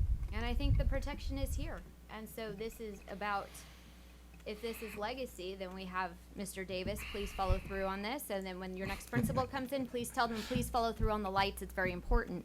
And we also have staff, and we also have a superintendent to also carry on the legacy of following through with what we say. Okay. So how, when we met with the community, we talked about any mitigating ideas that they may have. Is there anything that we're doing to mitigate this for the residents? Or is there anything at all that we're doing outside of just making sure that the schedule is followed? I think in the process, we've done a lot of changes and adjustments based on feedback. And Not since the second iteration of the lighting. It's the same as the presentation that they heard. But now the thing that came up out of that conversation was keeping to a schedule. And we had the schedule prior to that. But we had different, I mean, it's a whole different setup. Like, this whole situation is different, and now we're here saying we need to have a schedule that's in place. There was a schedule in place before. But But- we but also the- have lights So that will anything turn off. that we have done to mitigate this, are we giving trees? Are we planting trees? Are we giving any film for? I mean, we talked about it in that meeting. So where are we with that? Is any of that been So no. discussed after that meeting? So after that meeting, the takeaway from the meeting was nobody brought up any of those ideas that wanted follow through with trees or whatever you're talking about. So at this point, no, the mitigating measure was, which we brought forth, was the increased lighting that would reduce the spill, if you recall. That was one of the big items. And then the noise, which we couldn't do anything about the noise. So another question I had regarding noise. So we have another soccer team that's going to be playing there. There was comments about them using the back wall where all the fence there that is the neighbor's fence, kicking balls against that. Where what about the new soccer teams that are going to be playing there, and how is that going to factor in? So the Strikers are not a El Dorado High School group. Regardless of that, their coach I don't know if he's their coach technically, but he's the director, let's call him. He's also our boys varsity coach. So I met with him and my athletic director and said very clearly, we need to stay on our side of the fence. That we should not be kicking the ball into the neighbor's wall or backyards either. And obviously sometimes that happens on accident from the field, but I mean like intentionally. Right, as a practice Right. back wall. Right, that's not what that wall was built for. So they need to use all the players they have to kick the ball back and forth to each other and not a wall. Did we look at there was one family that mentioned that because of all of that, the wall had moved slightly, is not perpendicular anymore. Is that the case? I did not look into that, but I'm glad to if that helps. All right, if there's no more questions, we have a motion. We have a second. All in favor? I just Aye. want to make a quick comment. I know you were ready. I really want to approve these lights. I want to vote yes on them, but I'm going to vote no. And the reason why is I want to assure our neighbors that we are going to be good neighbors, that we are going to say what we're going to do and do what we're going to say. And We that's can't do anything unless we approve it then. 'Cause if we don't approve it, then we So that's don't why have I the want- opportunity to follow through. That's why I asked to just like table it possibly until we can hear back what our attorneys think would be the best possible way to put those insurances in. And, From a policy standpoint? yeah, Oh, from a policy standpoint. So you want to 'Cause make we- a policy on the be- lights? Because we are the light board schedule? and we set policy. And I just, I want to, before I approve anything, I want to make sure that, Can I just Policy. jump in for a second? This Yes. resolution does not actually set any policy. It has everything to do with the CEQA process, and it's just saying, yes, we went through the process, yes, we have this notification. It does approve moving forward, but we still got to go buy them, we still got to go through all of the bidding process. That's still all coming, and so there's still lots of Well, room. once we approve it, that's happening. It's, Well, no, we still got to bring it to but the policy part is a separate part. So this resolution doesn't have anything to do with the policy of how we're using the lights. It has to do with, we did the CEQA, we're required to go through, provide the notice, go through all of the public hearings, all of that. We did it. And what it's saying is yes, as a board, we're saying we did that. And all of that as a package needs to be approved so that we can even consider buying the lights and moving forward. But the policy side, there's nothing stopping the board from having further discussions about the policy on how lights are used throughout the district. And if we're going to have that discussion, I would say that since we're talking about parity at El Dorado with other high schools, we should have a discussion about how we're using lights throughout the district, not just at El Dorado. right, and El Dorado's lights are much closer to homes than any of the other high schools. I understand. I do. homeowners are more impacted. I live next to a high school. Trust me, I see the lights, I hear the band, I definitely know the sound of the metronome in the morning. I hear the announcements, I know the bells when it rings, I know when and when not to leave. Well, it All sounds those like, things. So as a person who lives next to a high school, not to El Dorado, I just want to be respectful. Understand. And I feel like I have been respected as a neighbor, and I know graduation is going to be a nightmare. I know if there's, Friday night footballs is crazy, and I know that, and I'm used to it, and I bought a home next to a high school. But I also think these homes are much closer and much more impacted, and we just need to mitigate. And so I don't know what the best way to do it, and that's why I don't think it's going to matter if we wait another month. Marilyn, this is Mr. Stein already told us how is the package right now, and then we as a board can work on any policies that we want to do as far as lighting. Okay, so then I guess I want to have a board policy on lighting come to a meeting next month. Okay. All right. Can you remind me the cost of this project? When it started or now? I think when it started, it was around 700,000. Now it's between $1 million and $1.2 million. Okay. because of delay. Yes, and Yeah. obviously costs, the prices have gone up. We need to stop double. delaying. Okay, so we have the motion. We need to go ahead and vote all of those in favor. We'll go roll call on it. No. All right, No for the reasons stated. okay. Yes. Yes. And yes, I abstain. you abstain? Abstain? Oh. I don't know what it looks like. Okay, motion carries. This next section is our human resources section. I'd like to get a motion for number 16.1, please. Anyone? Anyone? Okay, hold on. Is it the association? Yes, it is. I'll make a motion for the association. Your microphone. I'll make a motion for the Association Placentia-Yorba Educators Certificated Bargaining Contract to I'm gonna make a motion to sunshine the Association of Placentia-Yorba Educators Certificated Bargaining Contract for the 23-24 school year. Second. Okay. Dr. Gates, if you would, sir. I would. Good evening, President Youngblood, board members, and Superintendent Dr. Chernis, and executive cabinet members. It's my pleasure to introduce the next two items on the agenda being brought forward for consideration. The district and Apple have a collective bargaining agreement through June 30th, 2024. Per Article 1 of the contract, the parties agreed to commence negotiation for the new contract. The the Educational Employment Relations Act requires initial contract proposals made by both sides to be presented at a public meeting prior to commencement of employer-employee negotiations. In accordance with these procedures, Apple is submitting its initial proposal to open negotiations. Apple has proposed the following articles.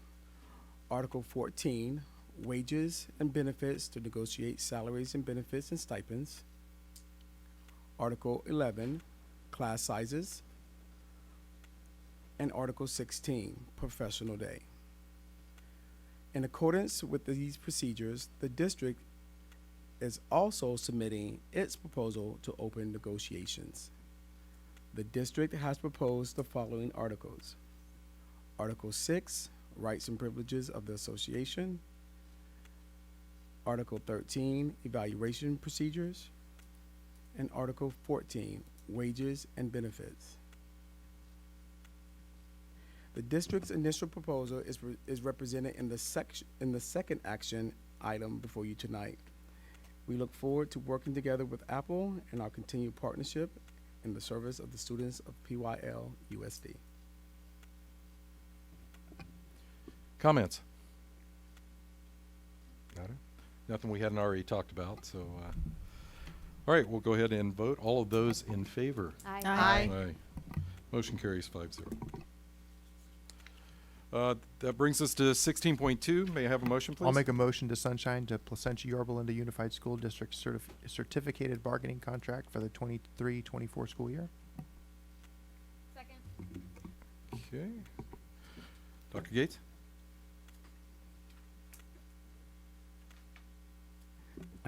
I did both with the first reading. All right, let's go ahead. He's very efficient, yes. Then let's go ahead. Any questions regarding this particular one? Okay. Then all in favor? Aye. Aye. Aye. Motion carries 5-0. All right. This brings us to our consent calendar. Actions proposed for the consent calendar items are consistent with the approved practices of the district and are deemed routine in nature. The trustees received board agenda backup information in advance of the scheduled meetings and are prepared to vote with the knowledge on the block vote items. Are there any items to be pulled? I'd like to pull 19.3 and 19.4. 19.3. And I'd like to pull 19.15, 21.5, and 21.1. One more time. I'm sorry. 19.15, 19.15, okay. 21.5, Uh-huh. and 21. Can't remember if it's 10 or 1. Just a second.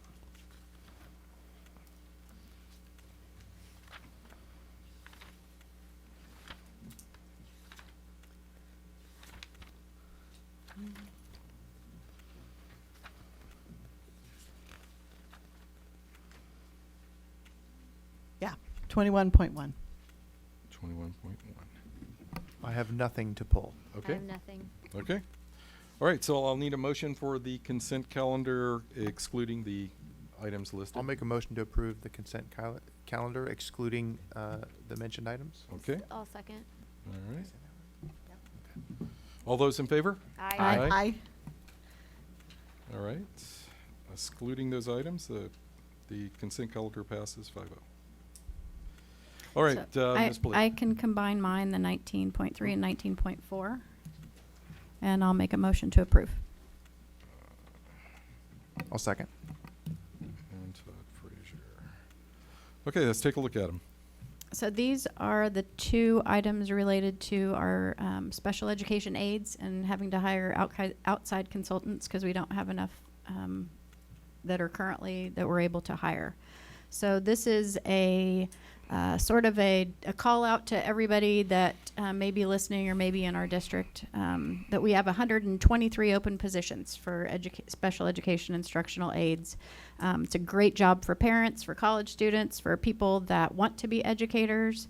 There was a time when my kids were younger that I was a special education aide because it fit with my schedule and I wanted to be close by, and I am passionate about education. So I just want to encourage anybody out there that may be looking for a part-time job or even a full-time job down the line that has that time available. We would much rather be hiring our community members, our parents, than hiring outside firms. Okay. And the same shout out goes to expanded learning if anybody's interested in becoming a preschool teacher or a child care teacher. Nice. All right, great opportunities. Okay. For these particular things, I have a motion, I have a second. All of those in favor? Aye. Aye. Motion carries 5-0. All right, Ms. Anderson, you want to tell us about 19.3 or which one are we doing? 19.15. I'll make a motion to approve 19.15. Secondary 6 through 12 professional development teacher hours. Okay, second? Second. Perfect.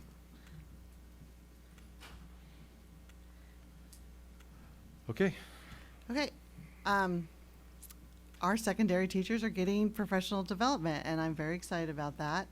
And there's definitely a detailed list of what they will be receiving and for all those supports. And I just want to be clear that this is part of our LCAP.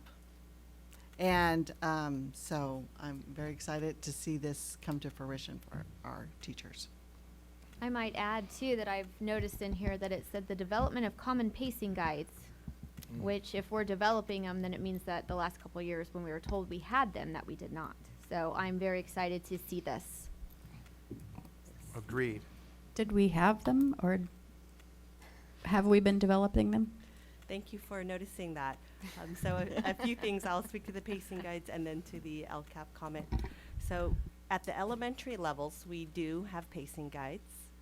At the secondary levels, it has been spotty and it has been site specific as to whether there were pacing guides in place. And so under Dr. Gray's leadership and our amazing TOSAS, as well as our administrator, Cam Castaneda, we are working with our core content, especially language arts and math, to develop pacing guides.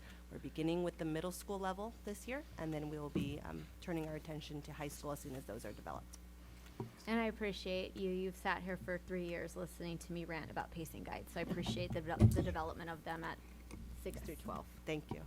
And then to Ms. Anderson, yes, all of these training sessions are included in the LCAP, as well as each of these outside contractors are brought forward for board approval. This is the mechanism to pay the teachers to complete those hours. And we are really just hoping to do this in a manner where we don't have to submit individual time cards and NOEs, which is very cumbersome to our wonderful partners in business. And so we're trying a new method. Innovation. I like it. Okay, so all in favor? Aye. Aye. Okay, item carries 5-0. And the next one is that 21.5 or 21.1? Let's do 21.1. Okay.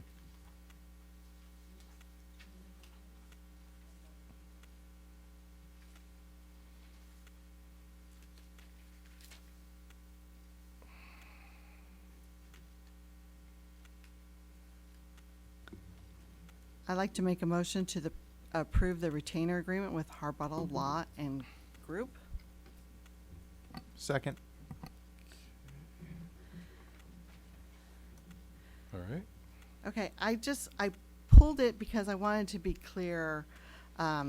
It says in here that we are using Harbottle Law Group for executive services and HR. And I wanted to know how that works with our current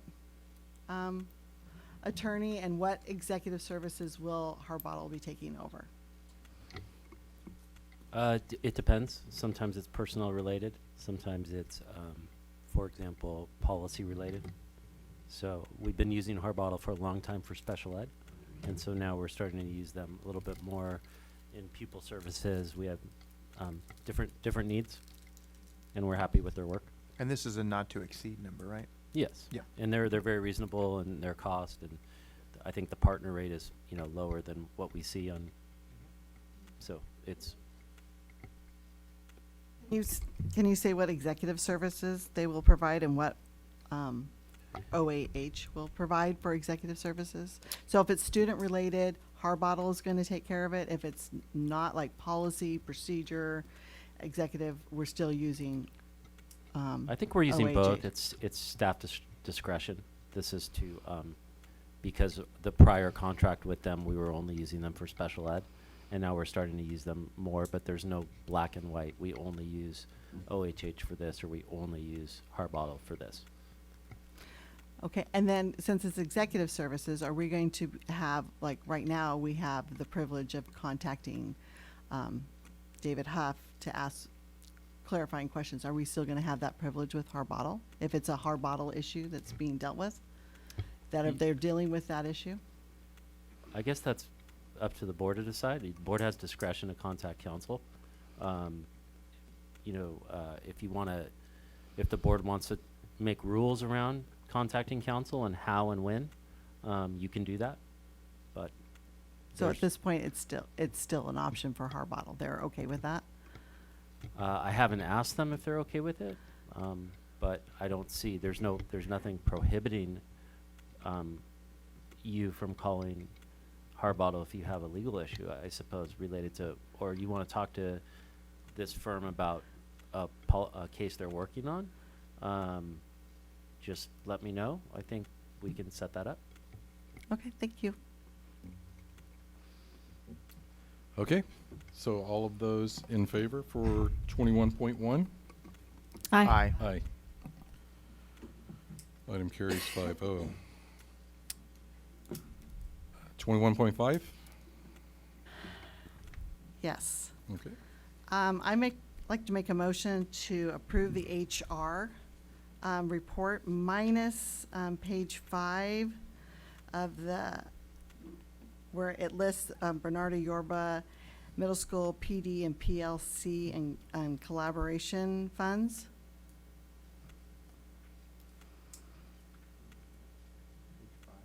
Page 5. And it lists Bernardo-Yorba, Linda Middle School PD and PLSC collaboration. Yeah, so. Well, I need a second, then I could tell. Oh, sorry. Second. Okay, let's talk about it then. Okay, and the reason why is that money is for using the Recovery Emergency Block Grant Funds. And we have not had that brought to us to look at, to approve. The statute does not require us to actually approve this, but it recommends that that we utilize the Local Control and Accountability Fund, the LCAP. And I don't believe that this funding is in our current LCAP.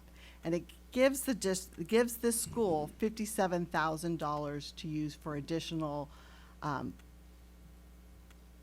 professional development and learning committees. Now, I pulled the other one just so we could see that we have a secondary plan through Ed Services and professional development is planned, but this is an addition. And before I approve something like this, I would just like to see are we giving all schools in the district additional funds? Is this, and how is this going to be in the learning recovery block grant? Are we giving every teacher additional up to 24 hours of professional development? I guess that's you, Dr. Young. So Bernardo-Yorba did present a specific professional development site plan as they were continuing their work on teacher clarity with Doug Fisher and Nancy Frey. And so that plan was supported at the district level. And so they were provided a unique opportunity to continue the work that they've done in conjunction with Leanne Young on inclusion. And so they really have been the front runners for professional development and innovation with their staff. And so it was a plan that we supported. All the other district sites are being provided professional development through our Ed Services Department and the plan. The full learning recovery block grant and our plans to spend those funds are going to be brought forward in the November board meeting with a separate presentation on our intervention program, which will be funded out of that block grant as well. So wouldn't it make sense just to hold off on that we're not approving those funds until after it's been presented to us? Well, when it's you're not approving the expenditure. So the learning recovery we're going to bring the whole plan, right? But it's my understanding the board, contrary to like the music block grant where the board has to actually approve the expenditures, this is more of a presentation for how the funds are allocated. Holding this, I would not advise, because this is money that's going to be spent on professional development to ultimately help students. So if we hold it, then that process is delayed. And so the purpose of bringing it now, it's purposeful, so we can help kids now by training our staff. So my recommendation would be to approve this item. I just would like to look at the whole plan, just to make sure, you know, all teachers are getting professional development throughout the district in meaningful ways, and that we're just not, we're being equitable, I guess is the right word, throughout the district for all for all of our teachers. So that's why it's hard to know what the whole plan looks like, and I just don't want to look at like a piece of pie here and a piece of pie here. I'd like to see what the whole plan looks like. And it's probably great, and you know, it sounds wonderful. I read her proposal, and you know, but I just want to make sure that we're being equitable clear across of the district, and that we're not jumping ahead of something and then we're like, oh, this would have been better. I think what was explained by Dr. Young was that this was something that she put in for the request for, and so that's why it was approved at a separate time for a different type of professional development. And so I don't think that we should hold I mean, we're basically holding pay for teachers, you know, to better their site and to better children. So I would vote no on holding that. Can I ask a clarifying question? So PLCs happen Wednesday afternoon or whatever day that is. All schools get that, and all teachers are paid for that PLC time? That is during their work day, so they do not get paid extra for participating in PLCs.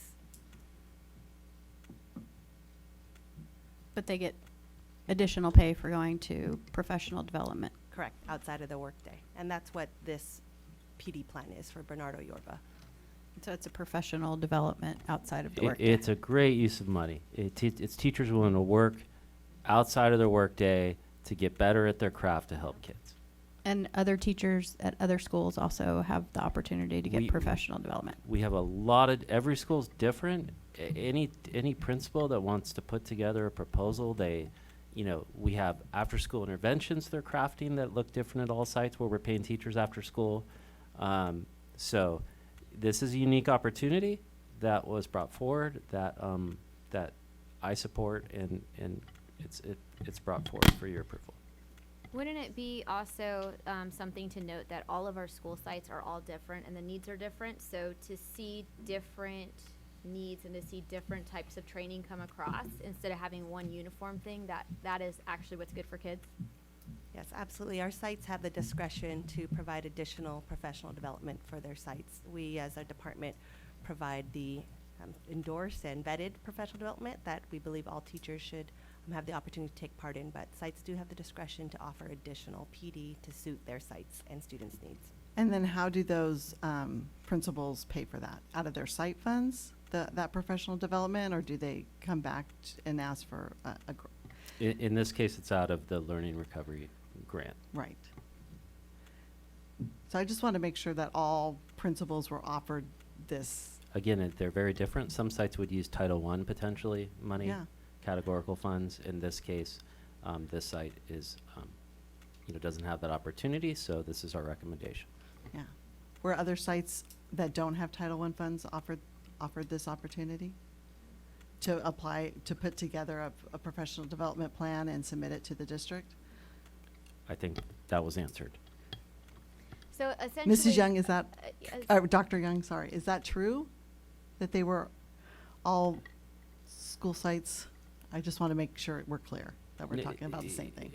Every site's different. This opportunity came forward. We did not try to replicate this at every site, but every site does have different after-school programs, and every site is supported in their endeavors to help kids and to develop after-school programs. And if it's brought to us, we'll look at it and we'll bring it here.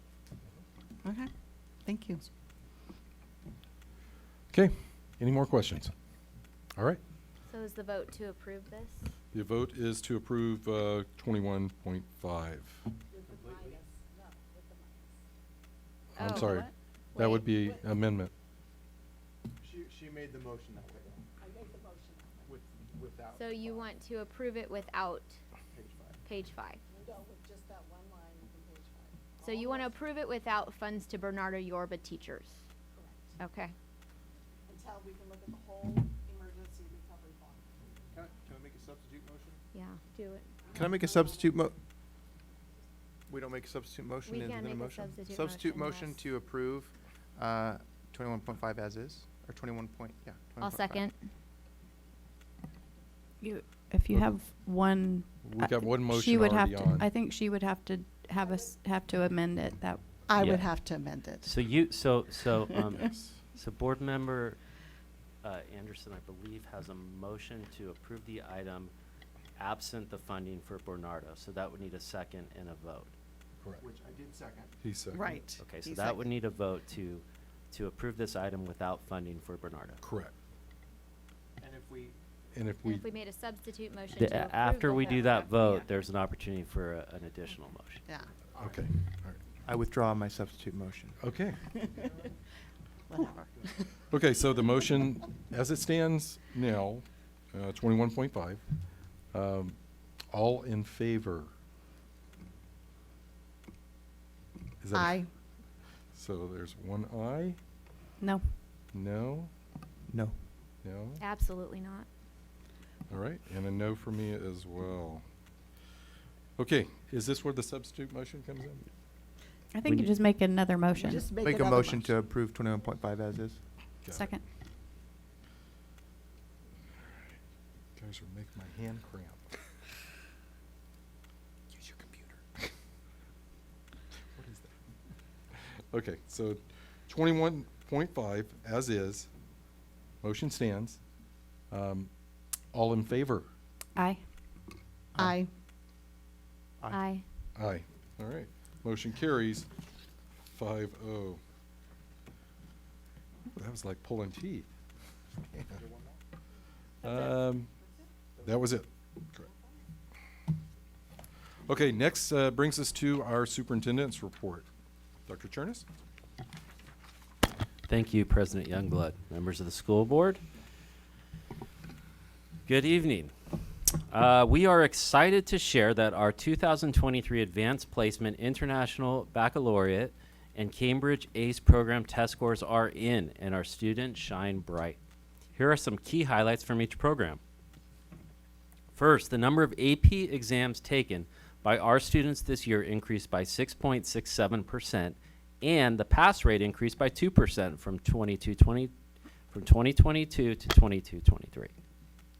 2023. We're not in 22-23. That'd be 200 years from now.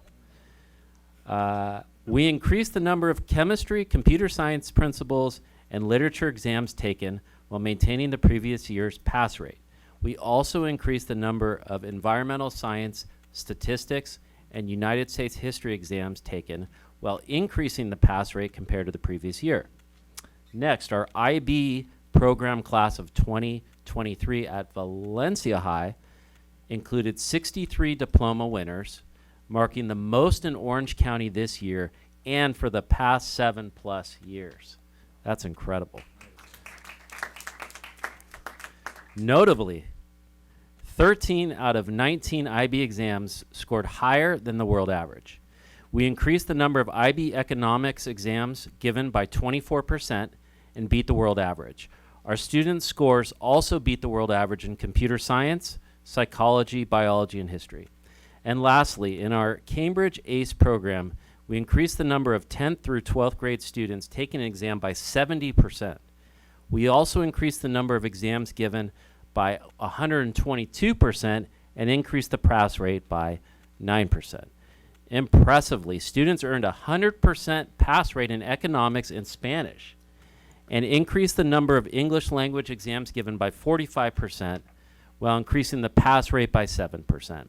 The success of our students in each of these programs is a testament to their hard work and determination in pursuing rigorous coursework, but also to our dedicated staff members, and boy, they are dedicated, who encourage and educate them all the way. Next, our band pageant. So on November 1st, our 47th annual band pageant will take place in Bradford Stadium at Valencia High School. Students from all 6 of our middle schools and all 4 of our comprehensive high schools will come together to perform individually and cohesively in front of a packed crowd of loved ones, staff, and community members. For decades, our music program have enjoyed steadfast support from our Board of Education, staff, parents, guardians, the surrounding community, and other partnerships such as our booster clubs and the Reach Foundation. Individuals interested in attending are encouraged to purchase tickets early from our band programs or buy them at the gate at the time of the event. We're very grateful for the continued support of our student performers and for our cherished performing arts events such as band pageant. And finally, High School Showcase. Our High School Showcase events kick off soon with Valencia on November 8th, Yorba Linda on November 15th, El Dorado on November 29th, and Esperanza on December 6th. We encourage prospective students and families, especially those in 7th and 8th grade, to attend these events to gain an insight look at the unique academic, athletic, activity, and art-based opportunities at our 4 high schools. Visit our district website for more information, and that concludes my report.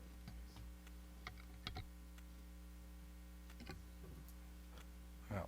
Thank you, Dr. Chernis. That sounds exciting. Got some really good things coming up.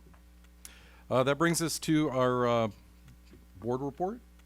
So if we could get started, Trustee Buck. Sure, happy to begin. I went to our quarterly CNAC meeting, the Child Nutrition Advisory Council meeting in Sacramento, and received a legislative update that I'll forward along to Suzanne Morales. There's a lot happening related to food and nutrition for her to be aware of. I'm sure she already is, but I'll forward what I learned because they do have somebody come in from the legislative office and come and speak to each one of those.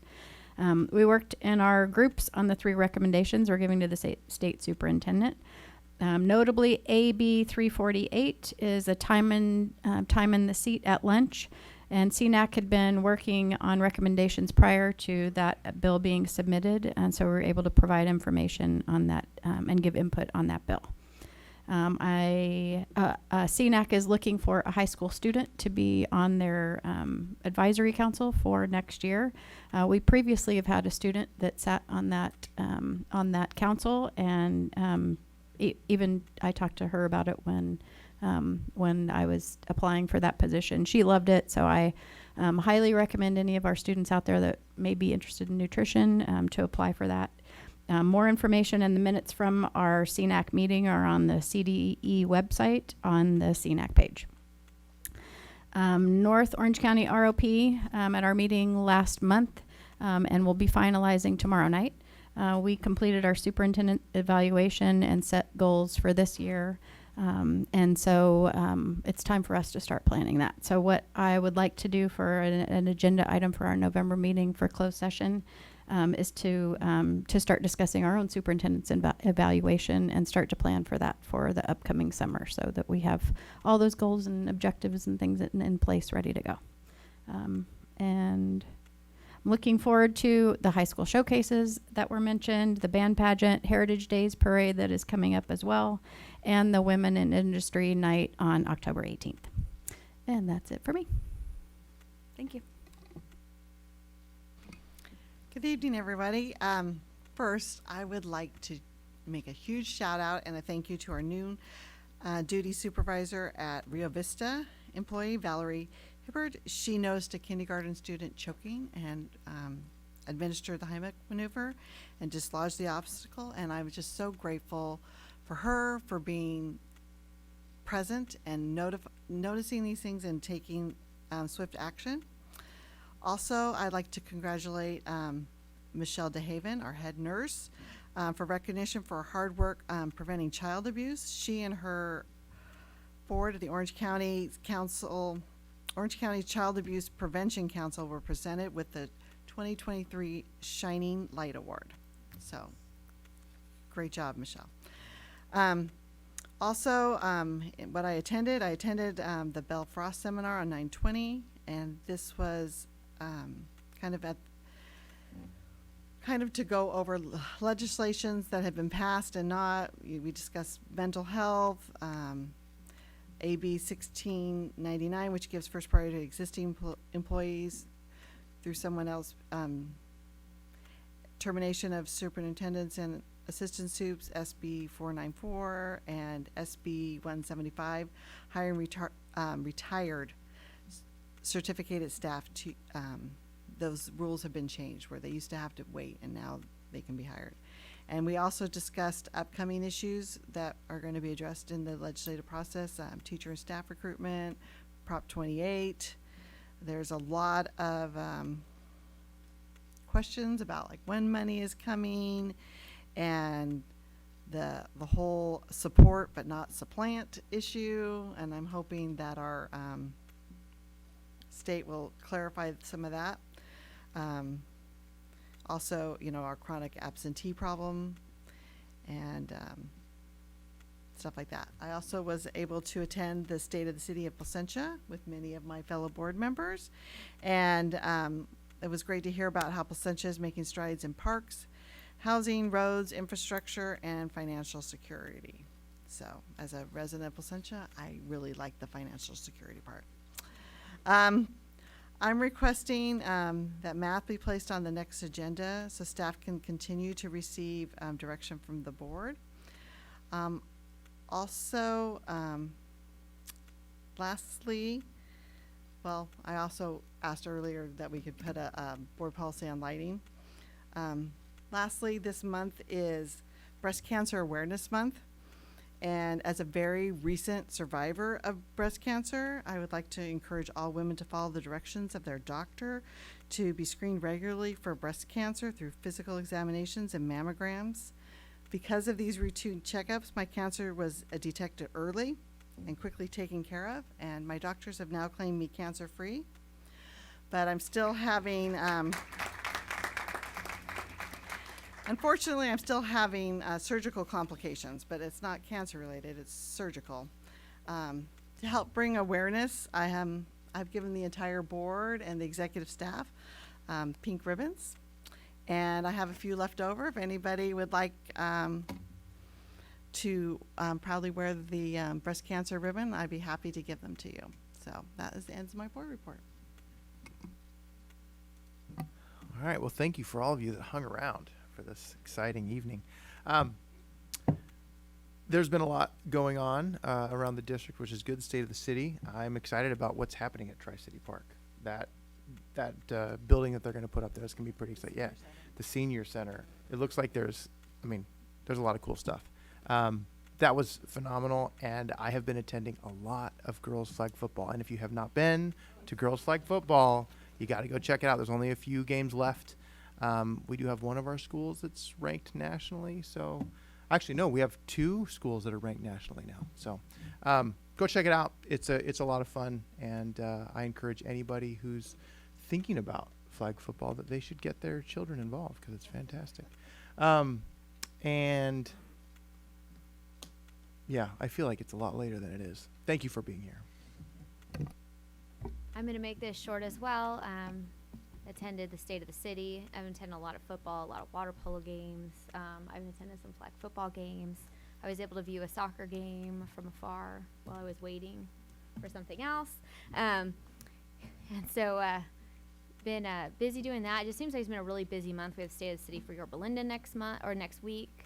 I'm going to go to the California Association of Black School Educators Conference next week as well. And so just a lot going on. And just for clarification, Dr. Turnus, was $43 million hidden from the board? It was not hidden from the board. It was just not presented to the board. So it was not in presented to a the board. presentation. In the all funds budget presentations, it was the district never presented all funds. So it's safe to say that there was $43 million that we were unaware of. I was aware of it. It's in the I think book. I think I've talked to some board members that were aware and some that weren't. And typically when staff presents an all funds budget, you would present all funds. Thank you.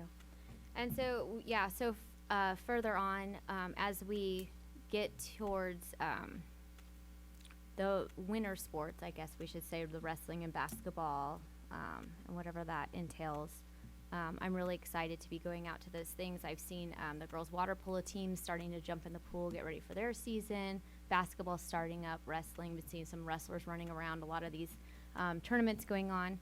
And so I hope that they have a great winter season. And I'm also looking forward to getting out at more schools. I was really impressed with what Bernardo-Yorba has also done is they are playing a competitive soccer league after school. And so I've been able to go over to a few of their games, and the girls are phenomenal. And so I would really like to see, as we, continue with the middle school sports, I just really like to see the level of competitiveness that these kids are having the opportunity to play in. And so that's about it. Thank you. Okay. I was able to attend a special meeting put on by the Orange County Board of Education on September 20th, which included several topics. And here are some of the ones I thought would be pretty beneficial for our community. The first presenter was an FBI special agent, Tori Torres, in regards to child exploitation. Not only did she give some staggering statistics of how children get enticed online, but she gave some watch-out signs for parents, including steps to help to deter this type of criminal activity used in a world that may either extort money from your child or sex. I suggest every parent watch her presentation just to investigate ways to keep your child safer. It was truly incredible. The Orange County Sheriff's also had a presentation, and they provided a bunch of information on the massive battle against fentanyl. And we all know it. We keep hearing it, but the more information out there, the better for us parents to help with this. It's also being given to kids in like knockoff drugs, everything from Xanax to, to any type of Ritalin or whatnot. And he talked about the immediate countermeasures that need to be in place in order to reverse the effects. And as a school district, I really have to take my hat off to Richard McLendon. He is working to get all of these schools outfitted with the Narcan and just get training done, and it's an awesome deal. So keep up the good work. There was another presentation from a security firm on cybersecurity, in which to me was fascinating because they did a comparison between Fortune 500 companies versus school district cybersecurity, and it was alarming. The amount of IT directors, even though we have an amazing IT director there, they had like 20 to 30 in order to stop a lot of cyber theft and so forth. School districts paled in the comparison. And it would be something which I'd like for us to do a little more investigation on, because not only is it crucial to protect the students, the district students' identities, as well as any of their information, but also all the school information, district information that we use, they go back and forth to, you know, third party and whatnot. So I hope we can do a little more investigation on cybersecurity. There was an eye-opening presentation from Miss Brenda Lebsack with crucial information on books and material that are dangerous and harmful to kids' mental and social well-being. These books and materials are currently being used in schools and libraries around our nation. The Orange County Board of Education has a video online of this special meeting for you guys if you want to take a look at it.